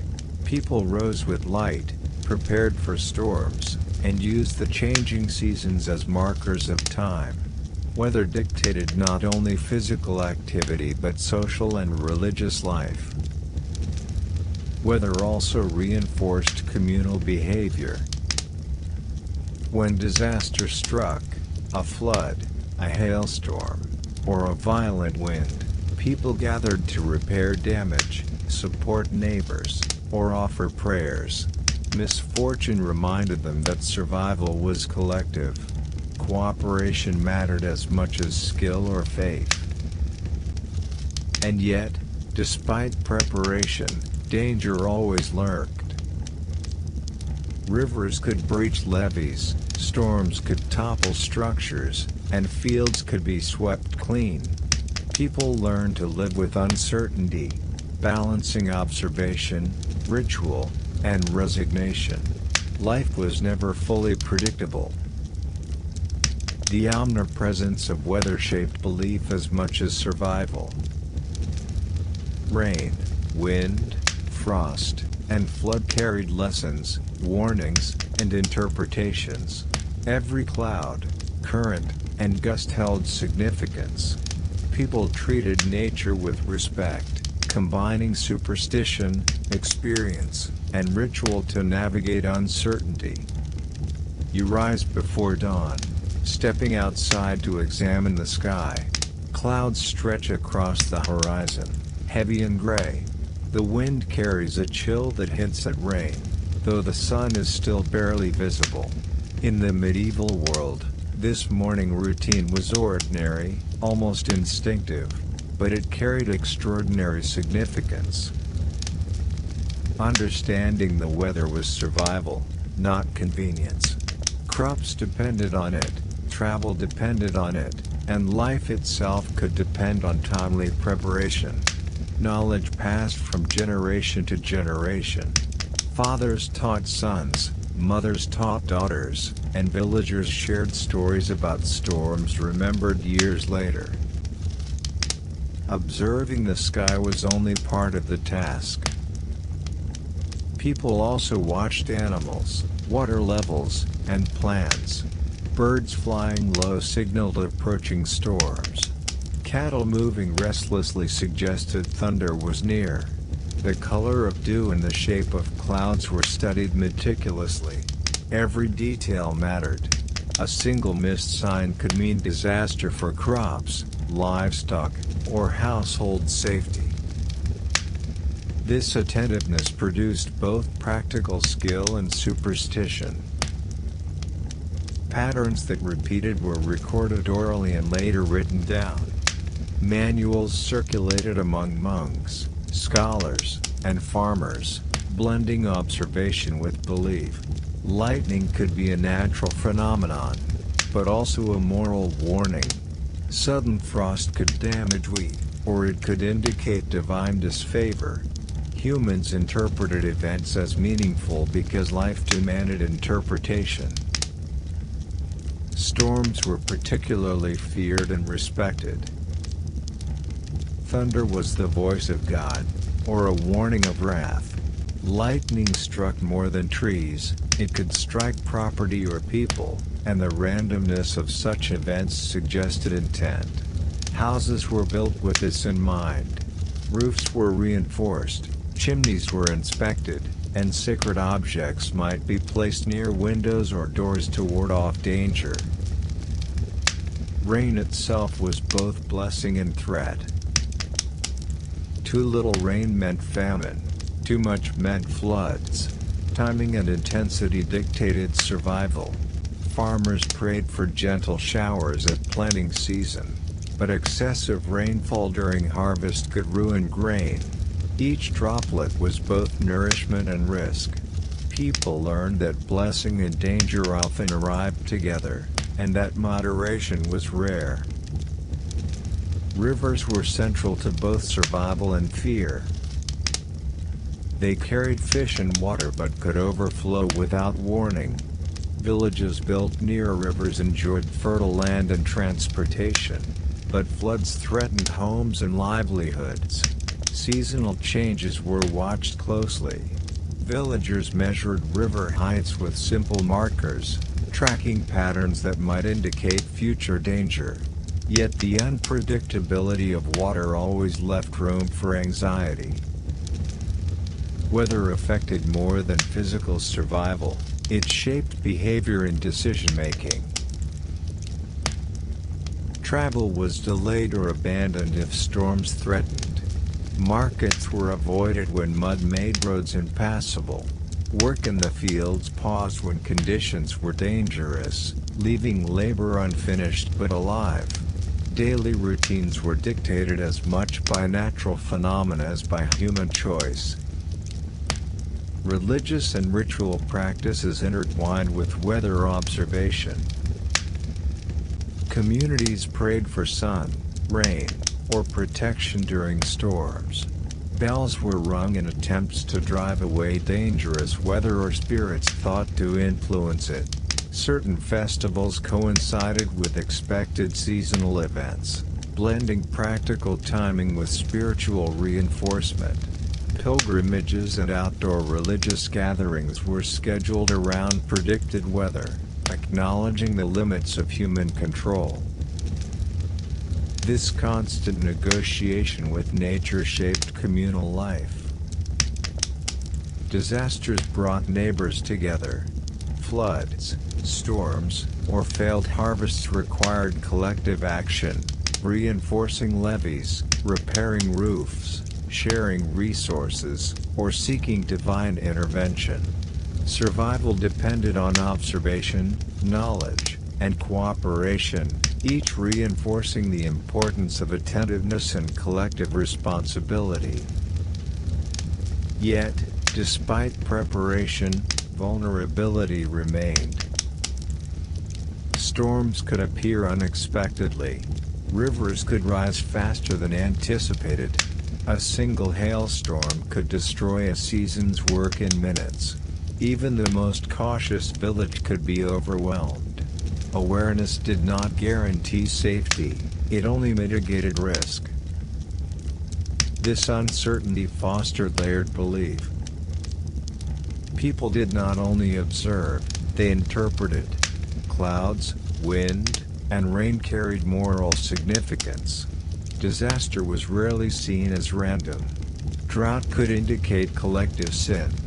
A lightning strike might mark wrongdoing. Communities developed a language of signs and symbols that helped them navigate unpredictability. Even architecture reflected this awareness. Roofs were steep to shed rain, barns reinforced to withstand storms, and homes oriented to reduce wind exposure. Bridges were carefully constructed, rivers were diverted when possible, and wells were blessed to maintain safe drinking water. Every human intervention was an attempt to coexist with the uncontrollable. Weather reinforced the limits of knowledge and the necessity of belief. Even the most skilled farmer, craftsman, or observer could not fully control natural forces. This uncertainty made superstition rational in context. Charms, prayers, and rituals offered a sense of agency. Objects like iron nails, blessed candles, or small relics might be positioned near windows, doors, or fields. These were not magical fixes alone, they were psychological tools that allowed people to act rather than despair. And yet, no matter how attentive, no matter how many rituals were performed, one truth persisted. You could never fully command the elements. Each storm, flood, or drought reminded people that survival required both action and acceptance. Observation, interpretation, and ritual did not eliminate danger, they made it manageable. You wake in a room that smells faintly of herbs, smoke, and damp straw. Someone is sitting beside you, quietly turning a cloth or stirring a pot of water. Outside, life continues, footsteps, carts, market cries, but inside, the rhythm is different. Every cough, every sigh, every small shiver matters. Illness in the medieval world was a constant, invisible presence. Most people spent their lives in close proximity to disease, and yet understanding of its causes was limited. Medical knowledge relied on observation, tradition, and a blend of superstition and emerging science. To survive meant careful attention to both body and environment, and often to ritual. Daily care was laborious and meticulous. The sick room was a place of vigilance. Caregivers monitored temperature, appetite, and sleep. They adjusted blankets, changed bandages, and prepared simple broths. Herbs were boiled, poultices applied, and prayers whispered. Even small changes in breathing or color could indicate improvement or decline. Every action was a form of communication with the unseen. Healing was not guaranteed. Sometimes remedies failed despite skill and devotion. Sometimes illness spread despite careful isolation. When this happened, people turned to ritual, amulets, or blessed objects. Faith and practical care coexisted. One reassured the mind, the other tended to the body. Illness shaped social life. Households were disrupted. Neighbors provided food or labor. Villagers observed caution, sometimes avoiding the sick entirely. Fear, respect, and superstition intertwined. Those who visited the sick might also carry warnings of contagion, of misfortune, or of divine punishment. Children were educated in the ways of illness. They learned which signs required attention, which remedies could be applied, and which rituals were protective. From a young age, survival was taught quietly, through observation and practice. The sick room became a classroom as much as a place of suffering. Isolation was both necessary and terrifying. A contagious disease could strike quickly. Quarantine measures, though rudimentary, were practiced. The sick were sometimes confined to separate rooms or even separate buildings. Fear of contamination created distance, but care still needed to be given. The tension between protection and compassion defined daily life. Illness also highlighted social hierarchy. Access to care depended on status, wealth, and proximity to knowledge. Wealthier households could afford trained healers, rare herbs, and private rooms. Poorer households relied on family knowledge, local midwives, and whatever remedies were available. Yet, even among the rich, no amount of resources could guarantee survival. Every day was measured in small victories. A steady pulse, a calm sleep, a slight appetite, these were celebrated quietly. Progress was often incremental. Caregivers marked small improvements with cautious optimism. Decline, conversely, was measured with dread. Every cough or fever spike carried significance. The presence of death was constant. Many illnesses were fatal. Mortality rates were high, especially among infants and the elderly. The sick room often contained both hope and the anticipation of loss. Prayers, charms, and rituals accompanied practical care. Life and death were intertwined in the simplest of acts: feeding, washing, adjusting blankets. Knowledge of remedies was a blend of observation and tradition. Herbs were selected for taste, texture, or historical recommendation. Poultices were applied based on both appearance and custom. Healing was rarely instantaneous, and failure was common. Over time, patterns emerged. Certain herbs seemed effective, certain rituals reassuring, certain practices dangerous. Observation shaped belief. Suffering shaped stories. Family members and neighbors passed down tales of survival, failure, and miraculous recovery. These stories reinforced behaviors, rituals, and community memory. They also shaped moral understanding. Illness was sometimes seen as punishment, sometimes as a test, and sometimes as inexplicable. Time moved differently in the sick room. Minutes stretched. Every cough was amplified. Every sigh echoed. Caregivers moved with patience, yet vigilance never ceased. Sleep came in fragments. Meals were delayed or simplified. Tasks unrelated to care seemed distant or trivial. The world contracted to the immediate reality of illness and attention. Faith intertwined with medicine. Prayers were offered constantly. Holy water was sprinkled. Blessed objects were placed nearby. Saints associated with healing were invoked. Even if remedies worked, ritual persisted. Protection, guidance, and hope were as necessary as physical care. Despite isolation and fear, bonds deepened. The sick room demanded intimacy. Touch, voice, and presence mattered. Caregivers formed quiet relationships with those they tended, understanding needs, habits, and moods. These interactions reinforced community cohesion, even amidst suffering.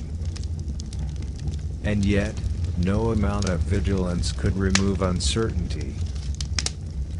Illness remained unpredictable. Recovery could stall. Decline could accelerate.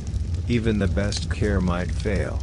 Caregivers and patients alike lived in a space of constant anticipation.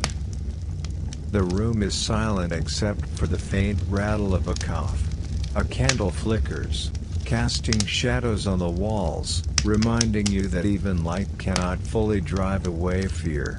Every movement is measured. Adjusting a blanket, checking water, whispering a prayer. The mundane acts of care carry weight because life hangs in the balance. Illness in the medieval period demanded constant attention. Unlike modern medicine, which relies heavily on technology and precise measurements, medieval care depended on observation, experience, and ritual. A fever was recorded by touch, a cough by sound, and weakness by motion.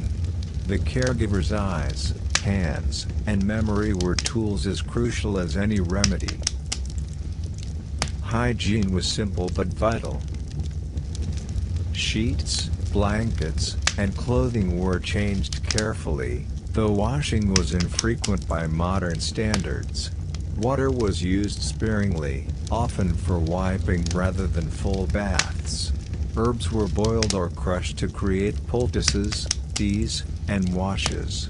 Smells mattered. Aromatic plants were thought to protect both patient and caregiver from infection or evil influence. Isolation was a constant tension. Contagious diseases were poorly understood. Smallpox, measles, and influenza spread through the village, yet mechanisms were mysterious. Families instinctively separated the sick, sometimes confining them to a single room or building. Visitors were restricted. Fear of contamination created distance, but care could not be abandoned. The sick room became a site of negotiation between necessity and survival. Caregivers themselves lived with risk. The person tending the sick often shared the same space, touched the same linens, and breathed the same air.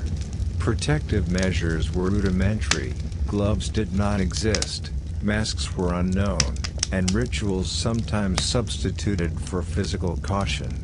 Faith and superstition provided a sense of security even when practical measures were limited. Food and drink were carefully considered.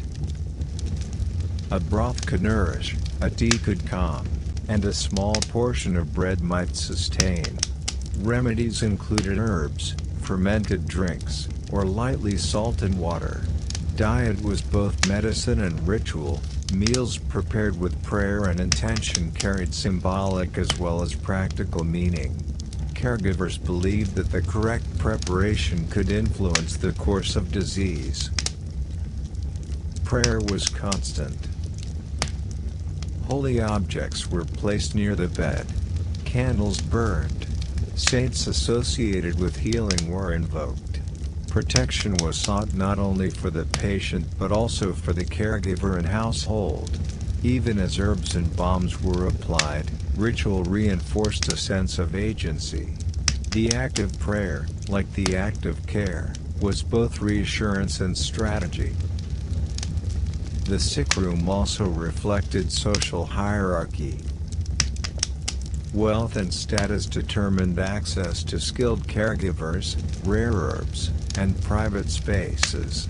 Poorer households relied on family knowledge and local midwives or healers. Yet even the rich were vulnerable. Disease did not discriminate entirely by wealth.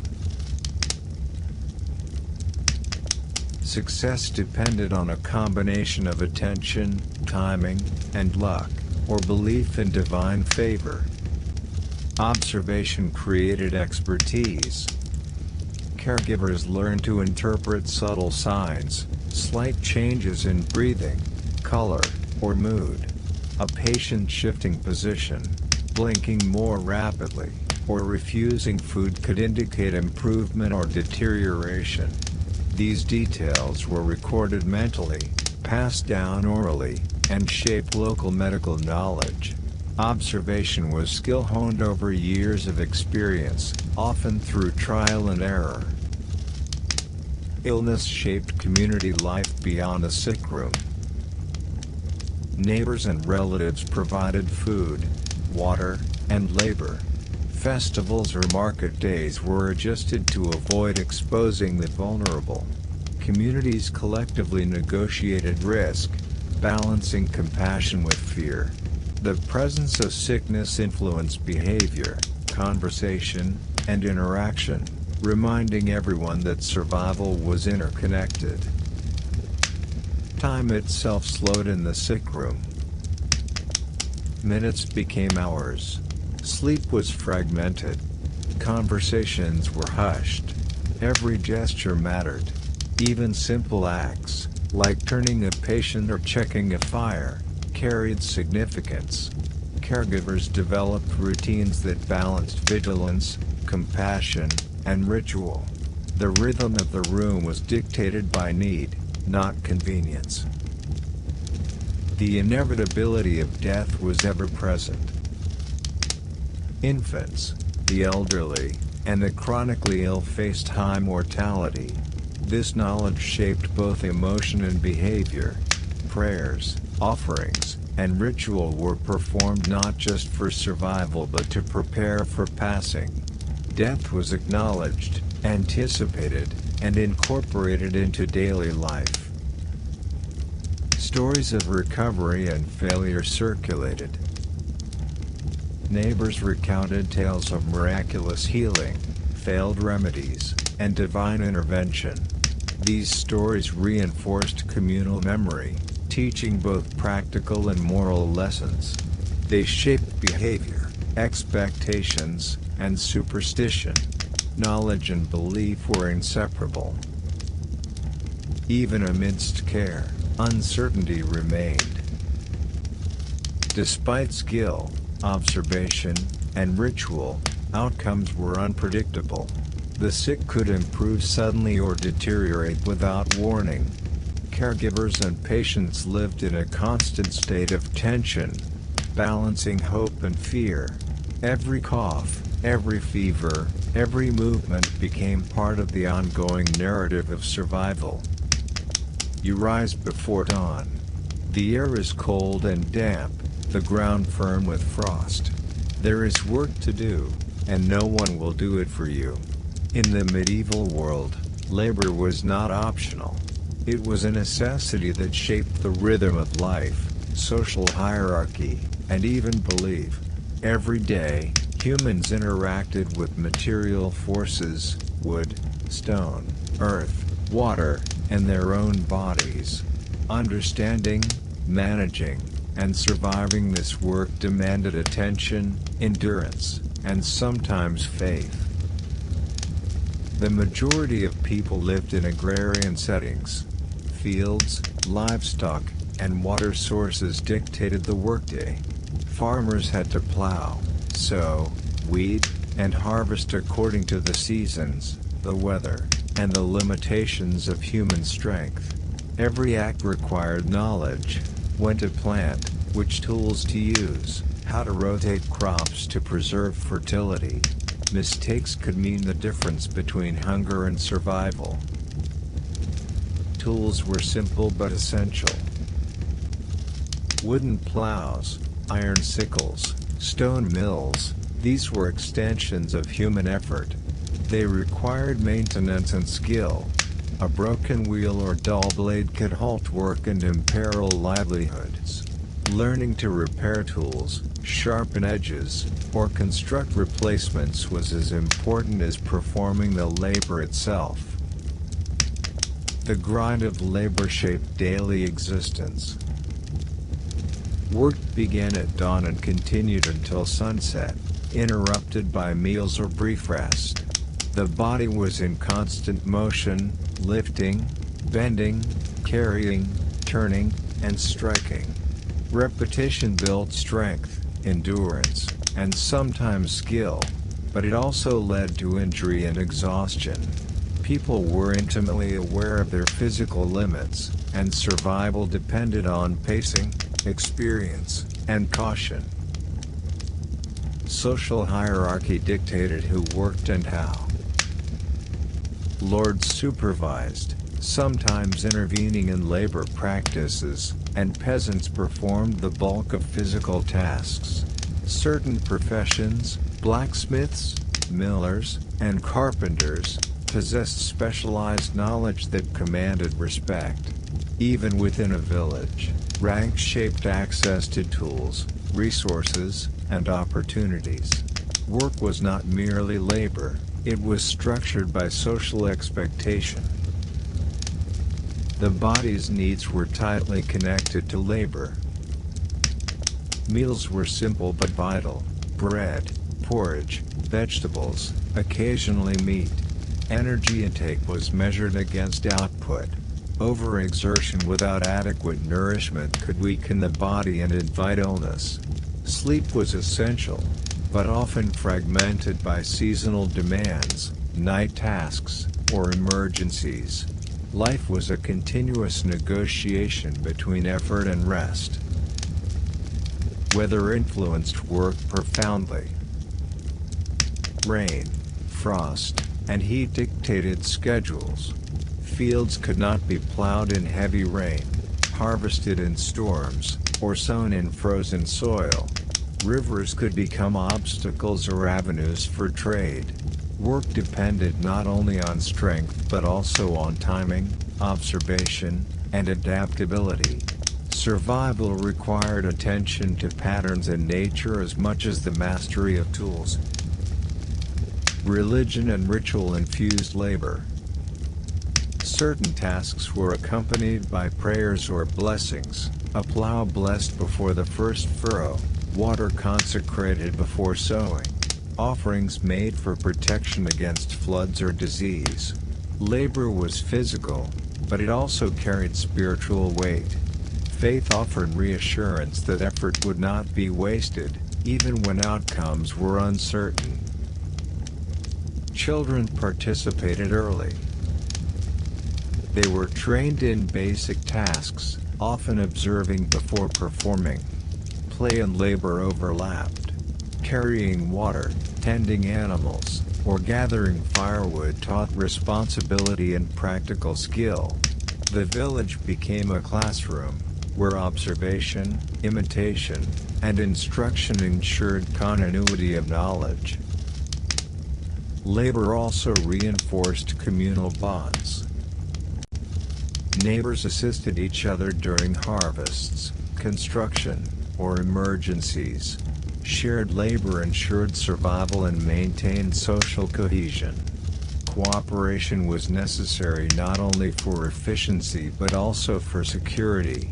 Fields could be defended, structures built, and water managed collectively. Yet work was unforgiving. A single misstep could injure a hand, break a tule, or ruin a day's effort. Failures were visible, consequences immediate, and survival precarious. The pace of life demanded constant attention, even in routine tasks. Despite hardship, labor offered rhythm and meaning. The repetition of tasks, the cycle of seasons, and the predictable responses of animals and plants provided structure in a world often dominated by uncertainty. Skill, endurance, and observation were forms of security. Routine itself became a kind of protection. Labor shaped belief subtly. If crops flourished despite storms, people attributed success to divine favor. If floods destroyed fields despite careful preparation, people interpreted it as punishment or a warning. The practical and the spiritual were intertwined. Observation, ritual, and endurance worked together to navigate life's uncertainties. You grasped the wooden handle of a plow, feeling its roughness bite into your calloused hands. The soil is damp, the air cool, and your muscles protest the early exertion. This is not novelty. This is survival. In the medieval world, every day demanded work that was both familiar and unforgiving, requiring skill, endurance, and careful observation of the environment. Labor began with preparation. Tools had to be sharpened, repaired, or replaced. A sickle dulled from repeated use required wetting on stone. A wooden wheel split from moisture needed splinting or substitution. Even simple equipment carried risk. A faulty plow could ruin a furrow or injure the user. Maintaining tools was as important as performing the work itself. Skill was measured by both effort and precision. The human body was central to every task. Strength, flexibility, and endurance determined output. Farmers, millers, carpenters, and laborers developed awareness of their physical limits. Overexertion could cause injury, weakness, or illness. Understanding how to pace oneself, when to rest, and how to move efficiently was knowledge passed orally from generation to generation. This embodied skill was survival. Work was dictated by rhythm and season. Fields were plowed in spring, sown according to celestial and seasonal patterns, weeded throughout the summer, and harvested at peak ripeness. Livestock needed daily care regardless of season. Water had to be drawn, mills operated, and homes maintained. Time was measured not only by sun and shadow but by the necessities of survival. The natural world determined both challenge and opportunity. Rain softened soil for plowing but could also flood fields. Frost could destroy shoots, drought could stunt growth. Rivers provided water and transport, but floods could ruin everything. Birds, insects, and animals offered subtle clues. Observation was constant. Knowledge of patterns, both predictable and unpredictable, was a skill learned over years. Communities cooperated to manage labor. Villagers worked together during planting, harvest, and construction. Shared labor ensured efficiency and safety. A single household could not manage large tasks alone. Cooperation was not merely social, it was essential. Shared effort reinforced bonds, spread knowledge, and increased resilience. Work was physically taxing but mentally constant. You were not just moving objects or tilling soil. You were assessing weather, inspecting tools, observing animals, and anticipating problems. Attention had to be sustained for hours. Fatigue was inevitable, but inattention could be catastrophic. Survival required vigilance as much as endurance. Children learned early through observation and participation. From gathering firewood to tending animals, they absorbed skills gradually. Play and work overlapped. Lifting a small basket became practice for labor to come. Learning was hands-on, repetitive, and incremental. By adolescence, many were capable contributors to the household economy. Skill was inseparable from daily life. Religious and ritual practice intertwined with work. Tasks were often preceded or accompanied by prayer, blessing, or ritual gesture. A plow might be marked with a symbol before the first furrow, a field sprinkled with water or ashes for protection, a day begun with a blessing for safety and productivity. The spiritual dimension reinforced both moral and practical order. Effort was framed as obedience, diligence, and devotion. Labor also defined social hierarchy. Lords oversaw production, sometimes dictating schedules, inspecting quality, or allocating resources. Artisans held knowledge that gave them status, while peasants bore the bulk of physical toil. Household labor, village cooperation, and trade networks all reflected and reinforced social roles. Work was both survival and social navigation. Weather remained a constant, unpredictable companion. Storms, frost, drought, and flood dictated opportunity and risk. Even careful observation could not guarantee success. Knowledge reduced risk but did not eliminate it. People interpreted extreme or unexpected events as divine messages, reinforcing the inseparability of belief and labor.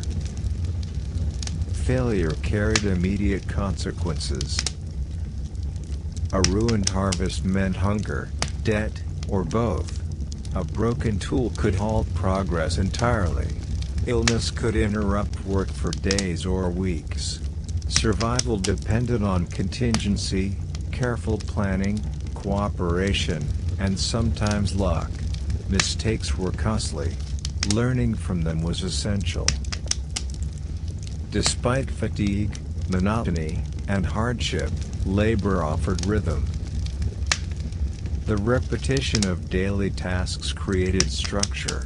The cycle of planting and harvesting, of tending and repairing, provided predictability in a world otherwise uncertain.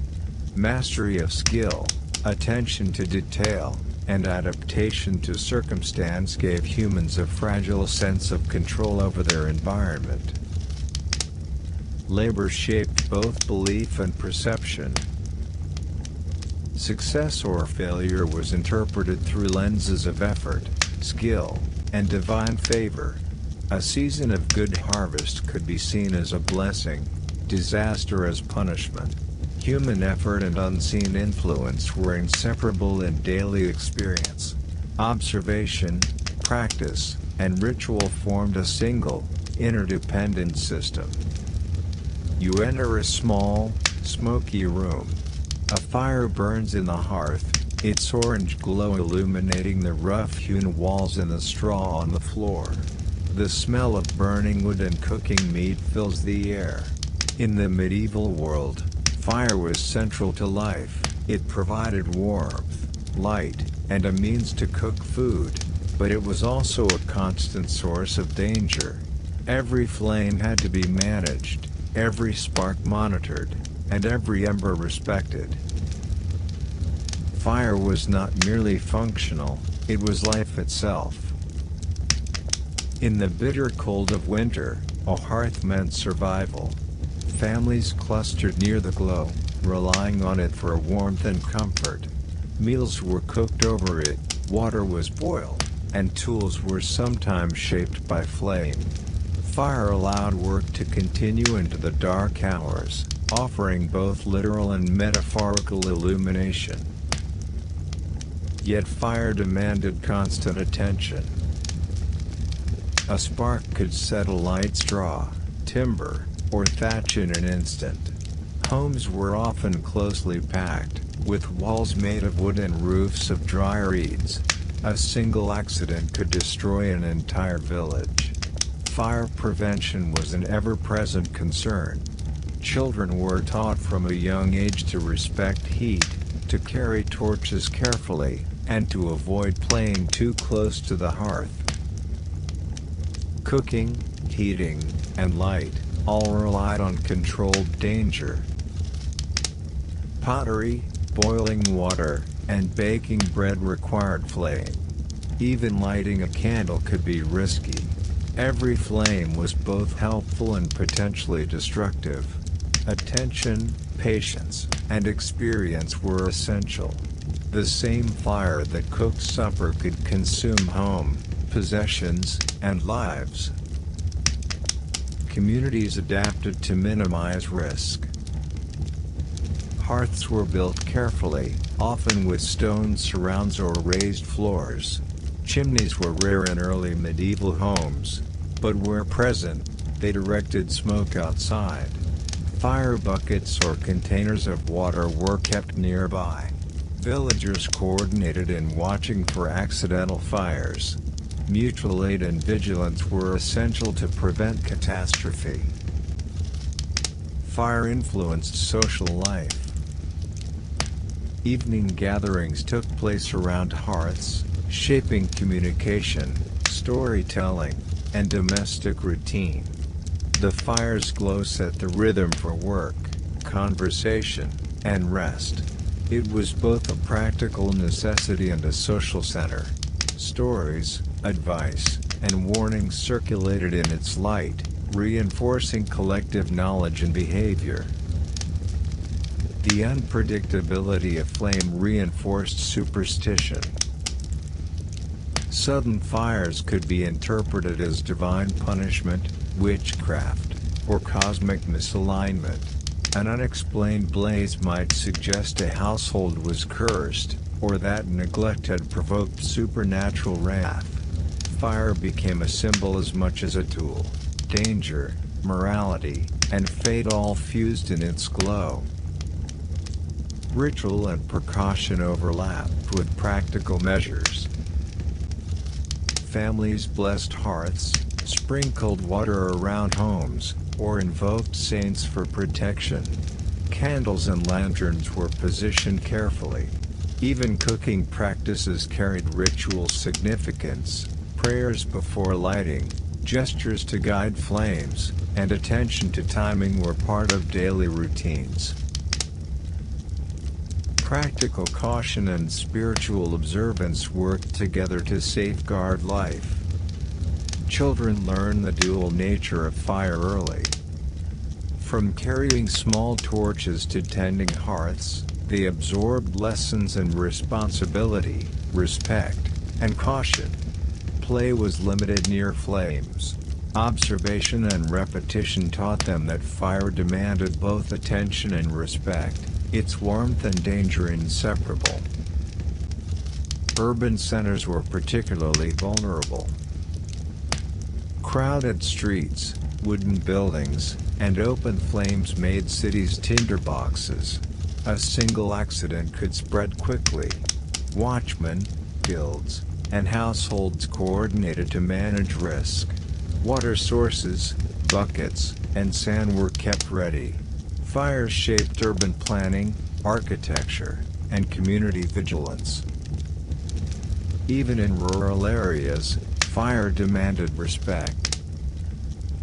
Smoke inhalation, burns, and structural damage were constant hazards. Cooking over open flames, heating with wood or peat, and using fire for craft or metalwork required skill. Houses were built with fire-resistant features where possible, but success relied on human attention and diligence. Fire shaped both daily life and moral perspective. A safe hearth represented order, care, and diligence. A destructive blaze represented neglect, misfortune, or divine disfavor. People understood the duality instinctively. Survival depended not only on physical skill but also on foresight, preparation, and moral attention. You crouch by the hearth, stirring embers with a small poker. Smoke curls upward, catching in the beams of the ceiling. The flames flicker, casting long, dancing shadows on the walls. You feel the heat on your skin and the weight of responsibility pressing down. Fire is survival, yet it is danger, ever present, demanding constant attention. Managing a fire was a daily, continuous task. Fuel had to be gathered, prepared, and stored. Wood was stacked carefully, dry and accessible. Peat was cut and kept away from moisture. The wrong material, or a poorly maintained hearth, could produce smoke, flare-ups, or sparks capable of destroying the room. Every action carried consequence. Cooking over fire required skill. Pots had to be balanced over flames, soups stirred to prevent scorching, bread turned carefully to ensure even baking. Timing mattered. Too little heat, and food remained uncooked. Too much, and it burned or set the hearth ablaze. Even simple meals demanded attention and knowledge, blending practical skill with intuition. Heating and light were equally perilous. The fire provided warmth during long winters and illumination during dark evenings. Without it, work and survival were impossible. Yet each flame was volatile. A careless movement, a knocked-over candle, or an unnoticed ember could spark disaster. Daily life was a negotiation with risk. Ritual and superstition overlapped with practical care. Blessing the hearth, sprinkling water, or invoking saints before lighting a fire were common practices. Candles might be positioned carefully, with attention to airflow, proximity to flammable material, and social observation. These actions were not only symbolic, they provided structure, reinforcement, and a sense of control over an unpredictable element. Children learned early to respect fire. From carrying small torches to helping stoke the hearth, they absorbed lessons in caution, responsibility, and timing. Errors were punished or corrected quickly, sometimes with painful reminders. Observation, imitation, and repetition ensured that they internalized both skill and fear. Urban centers magnified the danger. Crowded streets, closely packed wooden buildings, and open flames made fires devastating. Watchmen patrolled at night, and guilds coordinated for fire prevention. Water buckets, sand, and bell alarms were kept ready. Even minor accidents could escalate, destroying homes, workshops, and livelihoods. Vigilance was essential. Rural households were not immune. A farmstead made of wood and straw could be destroyed by sparks from cooking or candlelight. Smoke could sicken those nearby, and embers could ignite dry material. Simple precautions, raising the hearth, keeping tools nearby, maintaining chimneys, were crucial. Survival required both skill and constant attention. Fire influenced social and domestic routines. Evening gatherings, meals, and crafts revolved around the hearth. Communication, storytelling, and work were structured by the glow of flame. Tasks were scheduled around fuel availability and light duration. People became attuned to flame patterns, smoke density, and smell as indicators of both success and danger. The unpredictability of fire reinforced caution and superstition. Unexplained fires could be interpreted as divine punishment, malicious magic, or moral neglect. A single blaze could wipe out months of labor. People treated fire as both tool and teacher, learning from both controlled use and disaster. Success reinforced skill, while failure reinforced humility, and sometimes fear. Fire demanded community awareness. Neighbors watched out for one another. Alerts were raised at the first sign of smoke. Villagers pooled resources, helped extinguish flames, and protected valuable goods. Cooperation and communication were vital. A household alone was vulnerable. Survival often depended on collective vigilance. Even amidst danger, fire offered structure and comfort. Flames provided warmth, illumination, and a central point for domestic life. Meals were prepared, tasks performed, and families gathered. Fire created rhythm. Its danger demanded respect, but its presence enabled civilization. The balance between utility and risk was central to medieval existence. You step into a dark, cool cellar. The air smells faintly of herbs, earth, and dry grains. Barrels of salted meat line the walls. Bundles of root vegetables sit in straw, and jars of dried beans and grains await the long months of winter. In the medieval world, food was never secure. Every meal depended on the careful labor of preparation and storage, on knowledge passed down over generations, and on timing that could mean life or death. Hunger was a constant threat. Famine, crop failure, and seasonal scarcity shaped daily routines. People planned not just for today, but for weeks or months ahead. They measured harvests carefully, calculated portions, and stored what they could. Survival required foresight, skill, and discipline. Preservation was laborious but essential. Meat was salted, smoked, or dried. Vegetables were stored in cool, dry cellars or buried in earth pits. Grains were cleaned, dried, and secured in barrels or sacks to prevent spoilage and infestation. Each step required attention and knowledge. Mistakes could lead to waste, illness, or famine. Salt and smoke were as valuable as gold. Salted meat lasted longer, but salting was precise. Too much, and the food became inedible. Too little, and it spoiled quickly. Smoking preserved meat and fish, but the process demanded constant attention to heat and smoke levels. Flames too high could ruin the food, too low, and bacteria and insects would claim it. Timing was crucial. Harvests were stored immediately to avoid rot.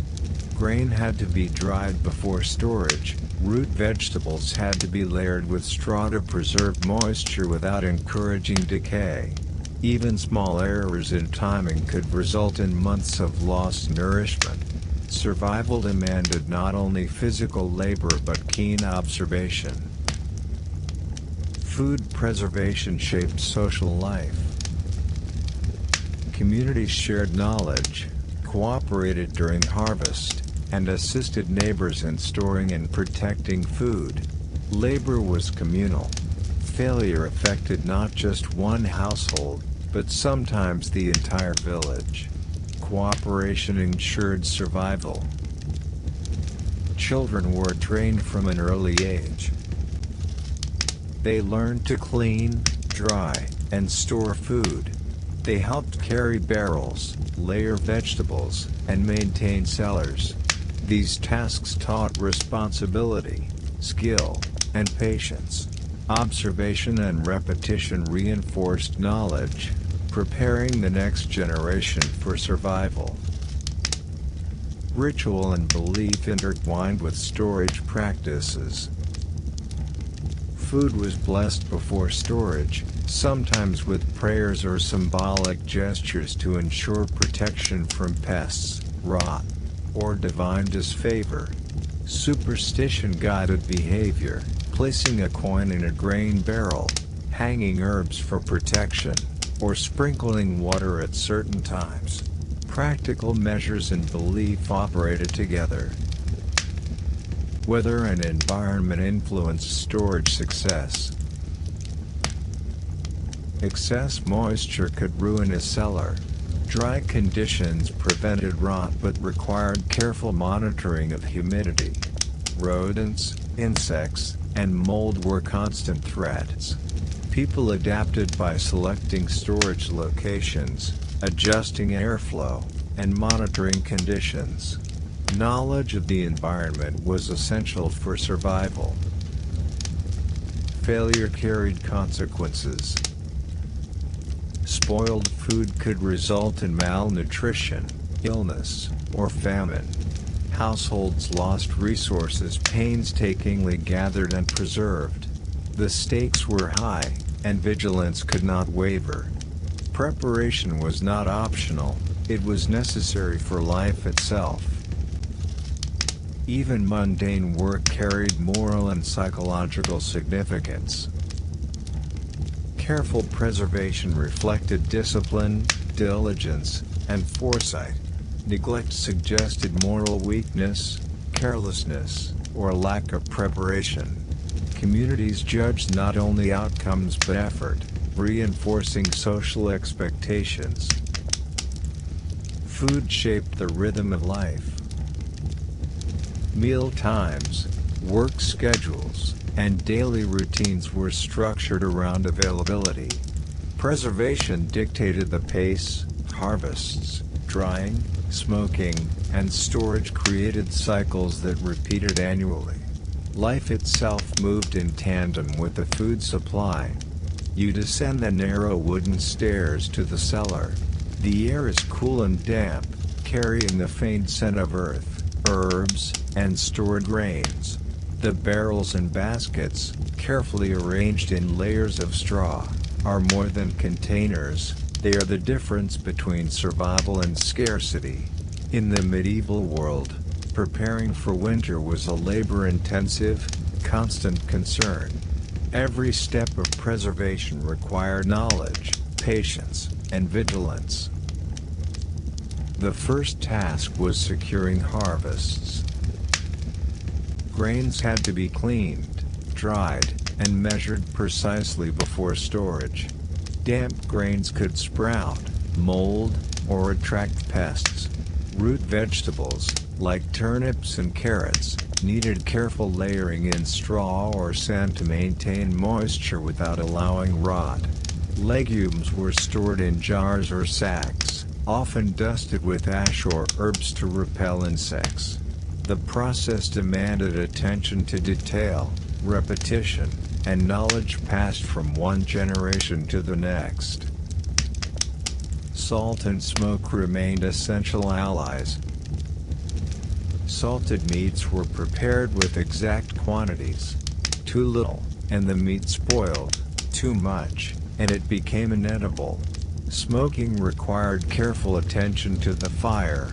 Heat had to be consistent, smoke sufficient to preserve, but never so intense as to char the product.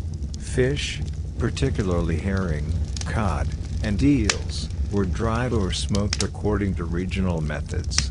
Each method reflected centuries of accumulated observation, trial, and adaptation. Food storage required constant monitoring. Cellars were inspected frequently. Moisture, pests, mold, and decay were observed and corrected when possible. Barrels were repositioned, straw refreshed, and jars checked. Even a single neglected sack could jeopardize the household supply.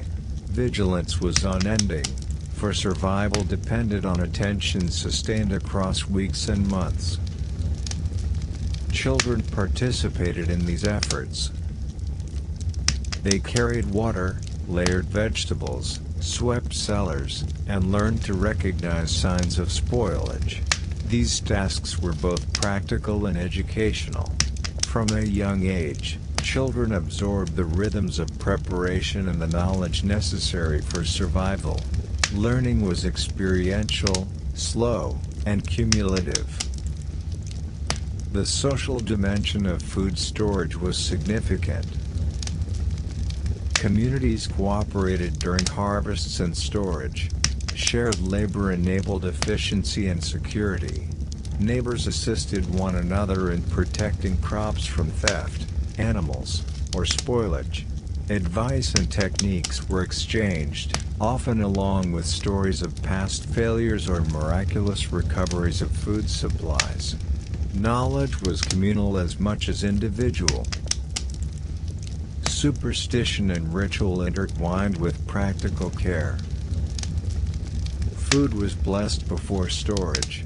Herbs like rosemary, sage, or rue were hung or sprinkled in cellars to protect against spoilage and evil influence. Coins, charms, or prayers were sometimes placed near grains or barrels. These acts reinforced diligence, moral responsibility, and hope, blending belief with survival. Winter itself was the ultimate test. Cold, damp, and darkness stretched across months. Stored food became both sustenance and security. Rations were measured carefully, overeating risked depletion. Rot and spoilage had to be identified quickly. Households lived under constant, quiet pressure to maintain their stores. Survival depended not on heroic acts, but on steady attention, routine, and careful judgment. Failure had immediate consequences. Spoiled grains could trigger malnutrition. A lost barrel of salted meat could mean hunger for weeks. Even minor mistakes, like a poorly layered vegetable pit or an overlooked hole in a barrel, could result in loss. Life demanded constant awareness. Skill, patience, and observation were as crucial as labor itself. Food preparation and preservation shaped moral understanding. Diligence, foresight, and skill were celebrated. Neglect suggested carelessness or improvidence. Communities judged effort as much as outcome, reinforcing social norms and expectations. Successful preservation reflected both competence and moral discipline. Work, attention, and patience defined daily life. Hours were spent cleaning, drying, stacking, and monitoring. The slow rhythm of labor dictated sleep, meals, and conversation. Life became intertwined with the stored harvest, and every action carried weight, however mundane it seemed. Even with skill and vigilance, uncertainty remained. Pests, mold, moisture, and unforeseen environmental factors threatened months of work. Weather could interfere with drying, insects could invade, and dampness could spoil grains. No amount of care guaranteed success, but effort reduced risk and offered a measure of control. You close your eyes as the last light of day fades, Outside, shadows stretch across the village, and the air grows colder with each passing hour. In the medieval world, darkness was not simply a lack of light, it was an ever-present force shaping behavior, belief, and survival. Night demanded attention, caution, and routine, even as it invited rest. Every household confronted the balance between utility, comfort, and danger as the sun dipped below the horizon. The absence of artificial light dictated daily rhythm. Hours of activity contracted with daylight. Tasks that could be done during the day, field work, repairs, tending animals, ceased once light diminished. Candles, rushlights, and hearth fires extended activity, but light was expensive and fleeting. Time in darkness required planning, efficiency, and restraint. Hearths became the central source of illumination. A single fire lit a room, offering warmth, light, and a sense of security. Shadows danced across walls, and the glow dictated movement. Care had to be taken to avoid sparks, burns, or accidents. Families clustered around the hearth, performing necessary chores or simply seeking comfort in its glow. Candles and lamps were scarce and carefully rationed. Wax and tallow were valuable. Rushlights, dipped in fat, provided limited illumination. Their light was dim, uneven, and short-lived.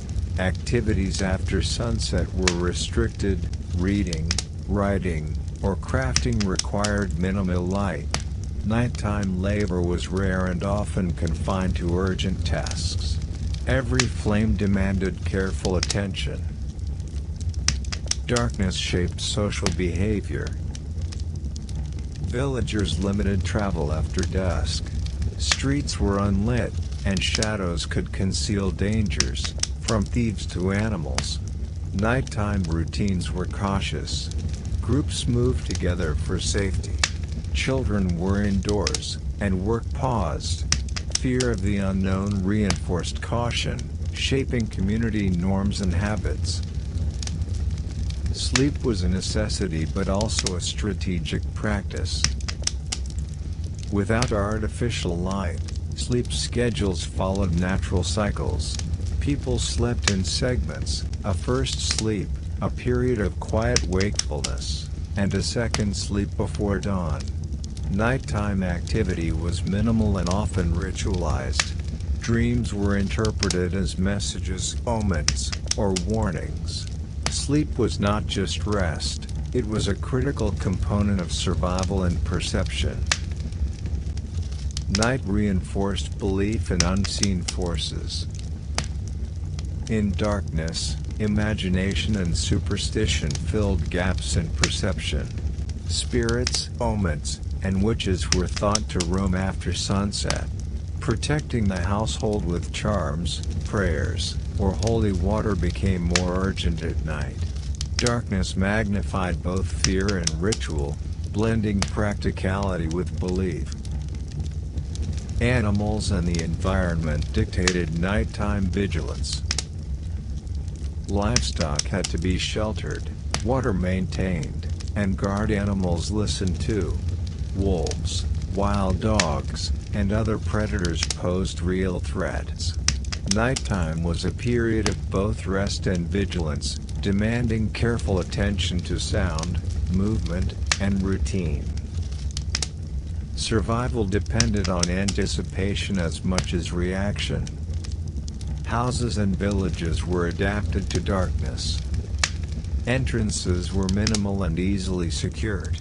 Fires were positioned to illuminate key areas. Doors, locks, and barriers were managed to protect inhabitants. Architecture reflected both safety and practicality, shaped by centuries of observing what worked and what failed. Children learned caution early.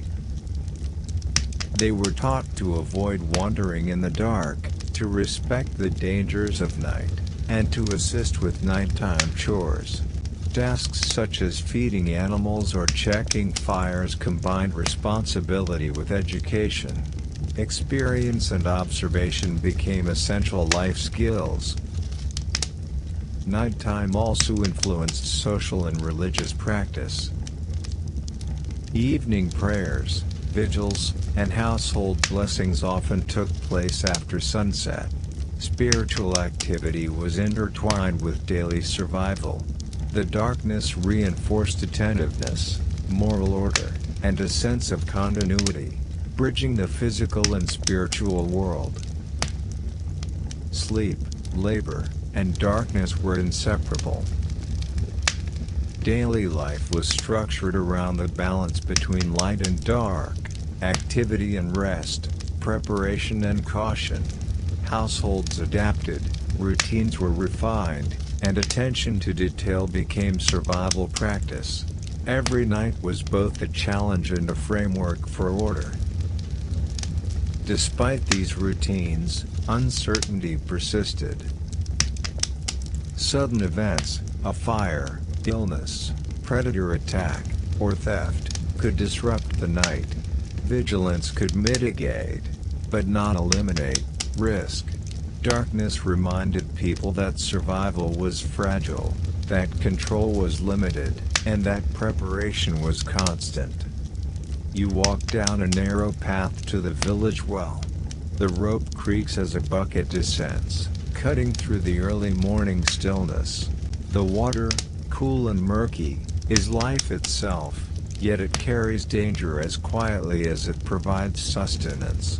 In the medieval world, access to water was central to survival, shaping hygiene, labor, food preparation, and social interaction. Every household relied on rivers, wells, springs, and ponds, but managing water required vigilance, knowledge, and attention to detail. Water was not simply for drinking. It nourished crops, quenched livestock, and enabled cooking. Wells supplied households with daily needs, but they had to be maintained carefully. Contamination from runoff, human waste, or animals could turn water from a source of life into a vector of disease. Observation and practical knowledge were essential. Hygiene was limited but significant. Bathing was infrequent by modern standards, often seasonal, but washing hands, dishes, and utensils required water daily. Laundry was done in rivers or ponds, and communal washing areas were common in villages and towns. Water management was both laborious and critical for health. Rivers and streams influenced work and routine. Villagers drew water for domestic needs, irrigated fields, and powered mills. Fishermen relied on rivers for sustenance. Carts and barrels transported water for cooking and brewing. Water shaped schedules, labor intensity, and seasonal activities. Observation of currents, depth, and clarity was essential for safe and effective use. Water also shaped social and communal life. Wells were central meeting points. Tasks like washing, fetching, or milling brought people together. Knowledge about safe sources and efficient collection was shared orally. Mistakes could be fatal. Contaminated water could trigger illness, death, or widespread disease. Social cooperation was essential for safety and efficiency. Children learned practical water skills early. They carried buckets, tended animals at streams, and assisted with washing and cleaning. They learned to recognize clean versus unsafe sources, the dangers of strong currents, and the signs of pollution. Practical knowledge passed quietly through observation, repetition, and correction. Contamination was a constant concern. Waste disposal, animal access, and runoff could easily pollute wells and streams. Villagers developed informal rules: wash upstream, avoid defecating near water, and protect livestock access. Even with care, waterborne illness was common, and outbreaks of dysentery, cholera, or typhoid claimed many lives. Survival depended on attention, preparation, and sometimes luck. Water influenced construction and architecture. Homes and villages were designed with water access in mind. Wells were central, drainage systems, when present, directed wastewater away. Bridges, pumps, and sluices were built to manage flow. Infrastructure reflected both knowledge of water's behavior and its critical importance.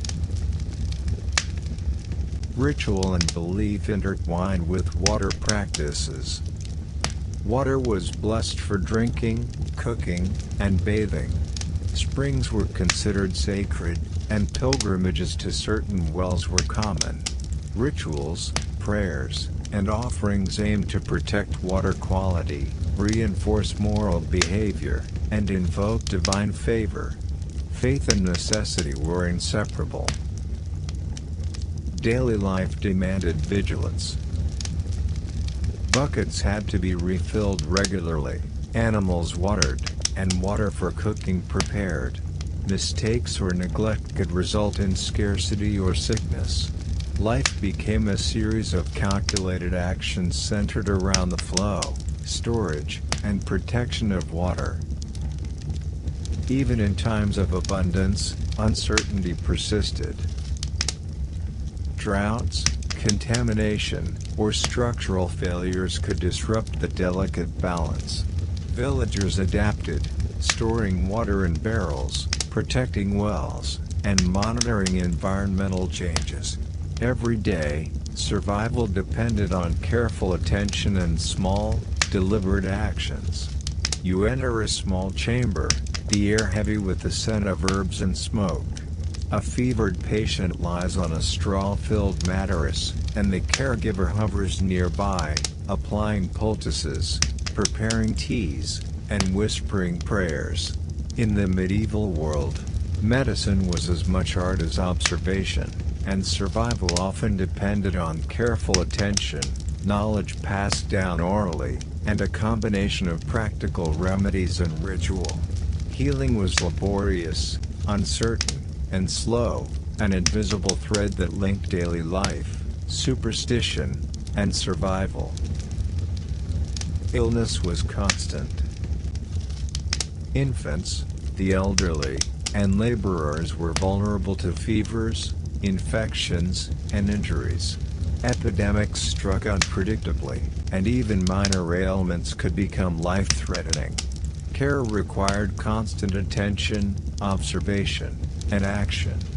Healing was not a single act but a continuous process of care, preparation, and vigilance. Herbs and natural remedies were central. Plants like chamomile, sage, and willow were used to reduce fevers, soothe pain, and treat infections. Roots, leaves, and flowers were dried, crushed, boiled, or applied as poultices. Knowledge of which plant to use, in what quantity, and in which preparation, was critical. A misstep could harm the patient, reduce efficacy, or waste precious resources. The body's signs were carefully observed. Changes in color, breathing, pulse, or behavior signaled improvement or deterioration. Caregivers relied on these subtle indicators to guide treatment, combining practical observation with accumulated wisdom. Skill was measured in attention to detail, patience, and the ability to respond to gradual changes. Ritual and belief were inseparable from treatment. Prayers, holy water, charms, and blessings accompanied remedies. Certain saints were invoked for protection or healing, and fasting or offerings were sometimes recommended. Superstition and medicine were intertwined. Faith provided reassurance, moral structure, and psychological comfort, both for the patient and the caregiver. Hygiene was limited but significant. Hands, utensils, bedding, and clothing were washed when possible. Simple practices, like changing linen or cleaning a wound with boiled water, were observed. Though rudimentary, these measures could reduce infection and prolong life.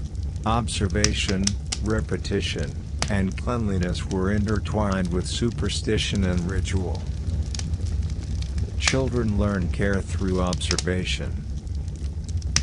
They assisted with fetching water, preparing simple remedies, and comforting the sick. Experience was the teacher, and repetition built skill.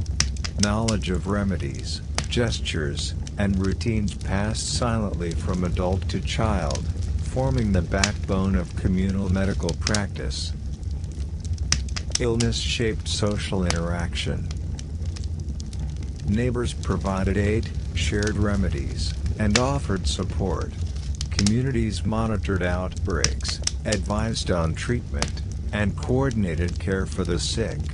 Knowledge was shared orally, mistakes were observed, corrected, and remembered. Survival depended on both skill and cooperation. Tools and resources were simple but vital. Mortars and pestles, knives, bowls, and cloths were used to prepare remedies. Ingredients had to be carefully sourced, cleaned, and stored. Each tool, each plant, and each preparation carried practical significance and required attention to avoid failure. Despite care, uncertainty was constant. Recovery was never guaranteed. Even experienced caregivers could only observe, apply remedies, and hope. Outcomes were unpredictable, and mortality was high.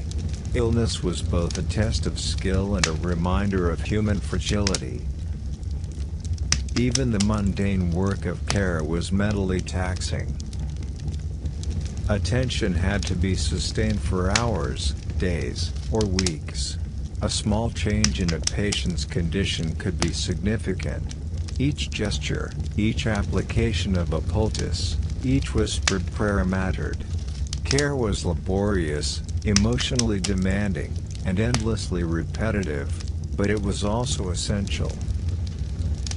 Healing demanded both patience and resilience. Slow improvement could be encouraging, while sudden deterioration could devastate hope. Caregivers learned to manage their attention, to pace their labor, and to persist despite uncertainty. Survival depended on vigilance, consistency, and the careful blending of skill, observation, and faith. You mount a horse before dawn, the ground cold and damp beneath your hooves. The village is still asleep, and the distant hills are gray with mist. Roads stretch ahead, rutted, uneven, and often muddy. In the medieval world, travel was never simple. Moving from one place to another required planning, endurance, and attention to hazards. Communication, commerce, and survival all depended on the slow, deliberate passage of people, animals, and messages. Travel was physically demanding.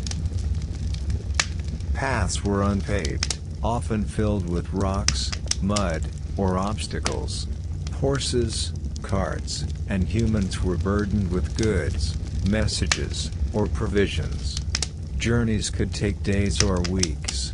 Every step required attention to footing, weather, and stamina.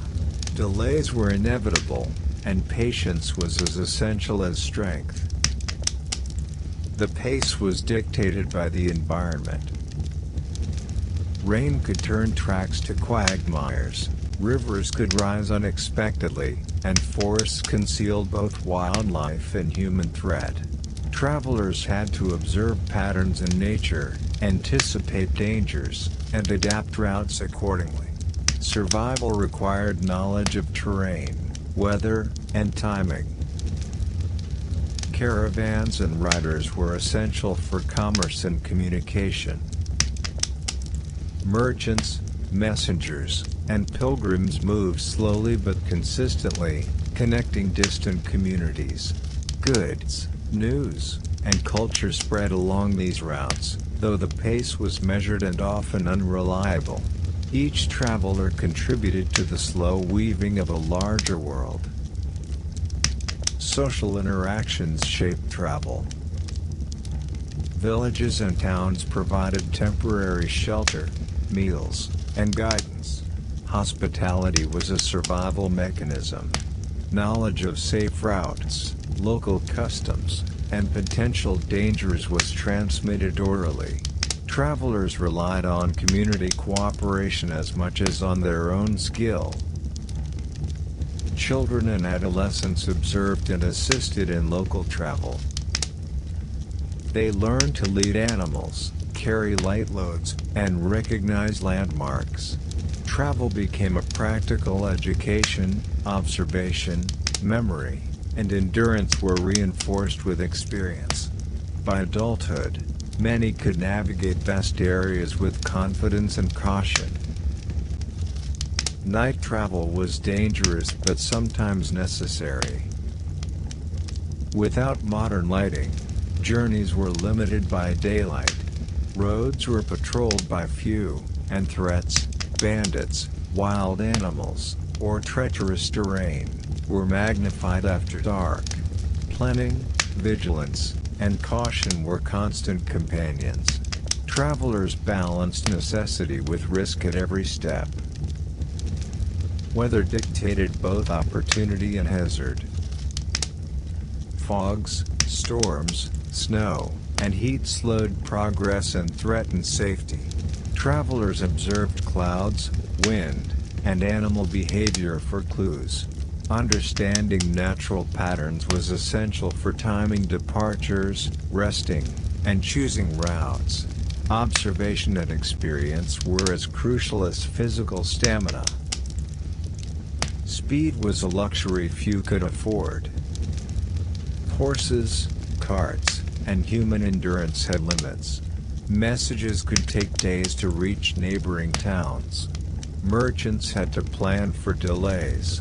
Life moved slowly, and people adapted routines to this reality. Patience was not only a virtue, it was a survival strategy. Information traveled as slowly as bodies. News of births, deaths, political changes, or trade opportunities moved at the pace of travel. Oral communication, letters, and messengers were the primary methods. Delays, miscommunication, and loss were common. Communities depended on redundancy, repetition, and observation to maintain awareness of distant events. Every journey carried risk. Injury, illness, theft, or animal accidents could end a traveler's progress. Preparation, food, water, tools, and knowledge, was essential. Even with care, the outcome remained uncertain. Survival depended on observation, endurance, and judgment. You sit before a wooden loom, fingers stiff from hours of work. Threads stretch taut, weaving slowly into a piece of fabric. The air smells faintly of wool, flax, and oil from the loom. In the medieval world, clothing was not just decoration, it was a vital tool for survival. Producing it demanded patience, skill, and careful attention, and every stitch reflected labor that extended from field to loom. Clothing began with raw materials. Sheep were sheared for wool, flax was harvested and retted for linen. Animal hides were tanned for leather garments or shoes. Each material required careful handling, specialized knowledge, and significant labor. Mistakes could ruin weeks of work or leave the household with inadequate protection from cold and weather. Processing fibers was painstaking. Wool had to be cleaned, carded, and spun into thread. Flax fibers were separated, combed, and spun into linen. The process required skill, patience, and endurance. Tools, spindles, carding combs, distaffs, were simple but essential. Maintaining them was as important as using them. Every stage demanded attention to detail. Weaving was slow and methodical. The loom dictated pace. Threads had to be aligned carefully, patterns followed precisely, and tension maintained. Errors could ruin entire lengths of fabric. Weaving was repetitive, physically demanding, and mentally absorbing. The process shaped rhythm, attention, and endurance. Households were centers of textile labor. Women often led weaving, spinning, and sewing tasks, while men prepared fibers, tanned hides, or crafted tools. Children assisted in simpler work, carrying bundles, winding yarn, or threading needles. Skill was passed from generation to generation through observation and repetition. Knowledge was practical, detailed, and cumulative. Clothing was adapted to climate and function. Warmth, protection, and durability were essential. Garments had to endure seasons, labor, and repeated washing. Layering, patching, and repairing were constant. Each stitch and seam reflected attention to both material and necessity. Fashion, where present, was constrained by survival needs and available resources. Social and economic status influenced textiles. Wealthier households could afford dyed fabrics, imported materials, or specialized craftsmanship. Peasants relied on local fibers and simple patterns. Even within a community, clothing signaled occupation, status, and skill. Fabric was both functional and communicative. Dyeing and finishing added complexity. Natural dyes from plants, roots, and insects colored threads. Timing, temperature, and concentration determined color. Improper preparation could ruin both material and effort. Every step demanded careful observation and experience. Repairs and reuse were constant. Clothing was precious. Patches, mending, and repurposing extended garments' life. The slow work of repair taught patience, attention, and respect for material. Waste was dangerous, both economically and practically. Survival required careful stewardship of every textile. Labor shaped daily routine. Time was measured by spinning, weaving, and sewing cycles. Days were divided between field work, household duties, and textile production. The slow, deliberate pace reinforced discipline, attention, and practical skill. Every hour spent at the loom was an investment in survival. Textiles intertwined with ritual and belief. Clothing for special occasions, religious ceremonies, or rites of passage was prepared with care, sometimes accompanied by prayers or symbolic gestures. Material and labor carried moral and spiritual significance, blending effort with cultural expectation. Even mundane textile work carried risk. Wool dust irritated lungs, sharp tools could cut fingers, long hours led to fatigue. Yet attention, skill, and endurance mitigated danger. Labor was both survival and education.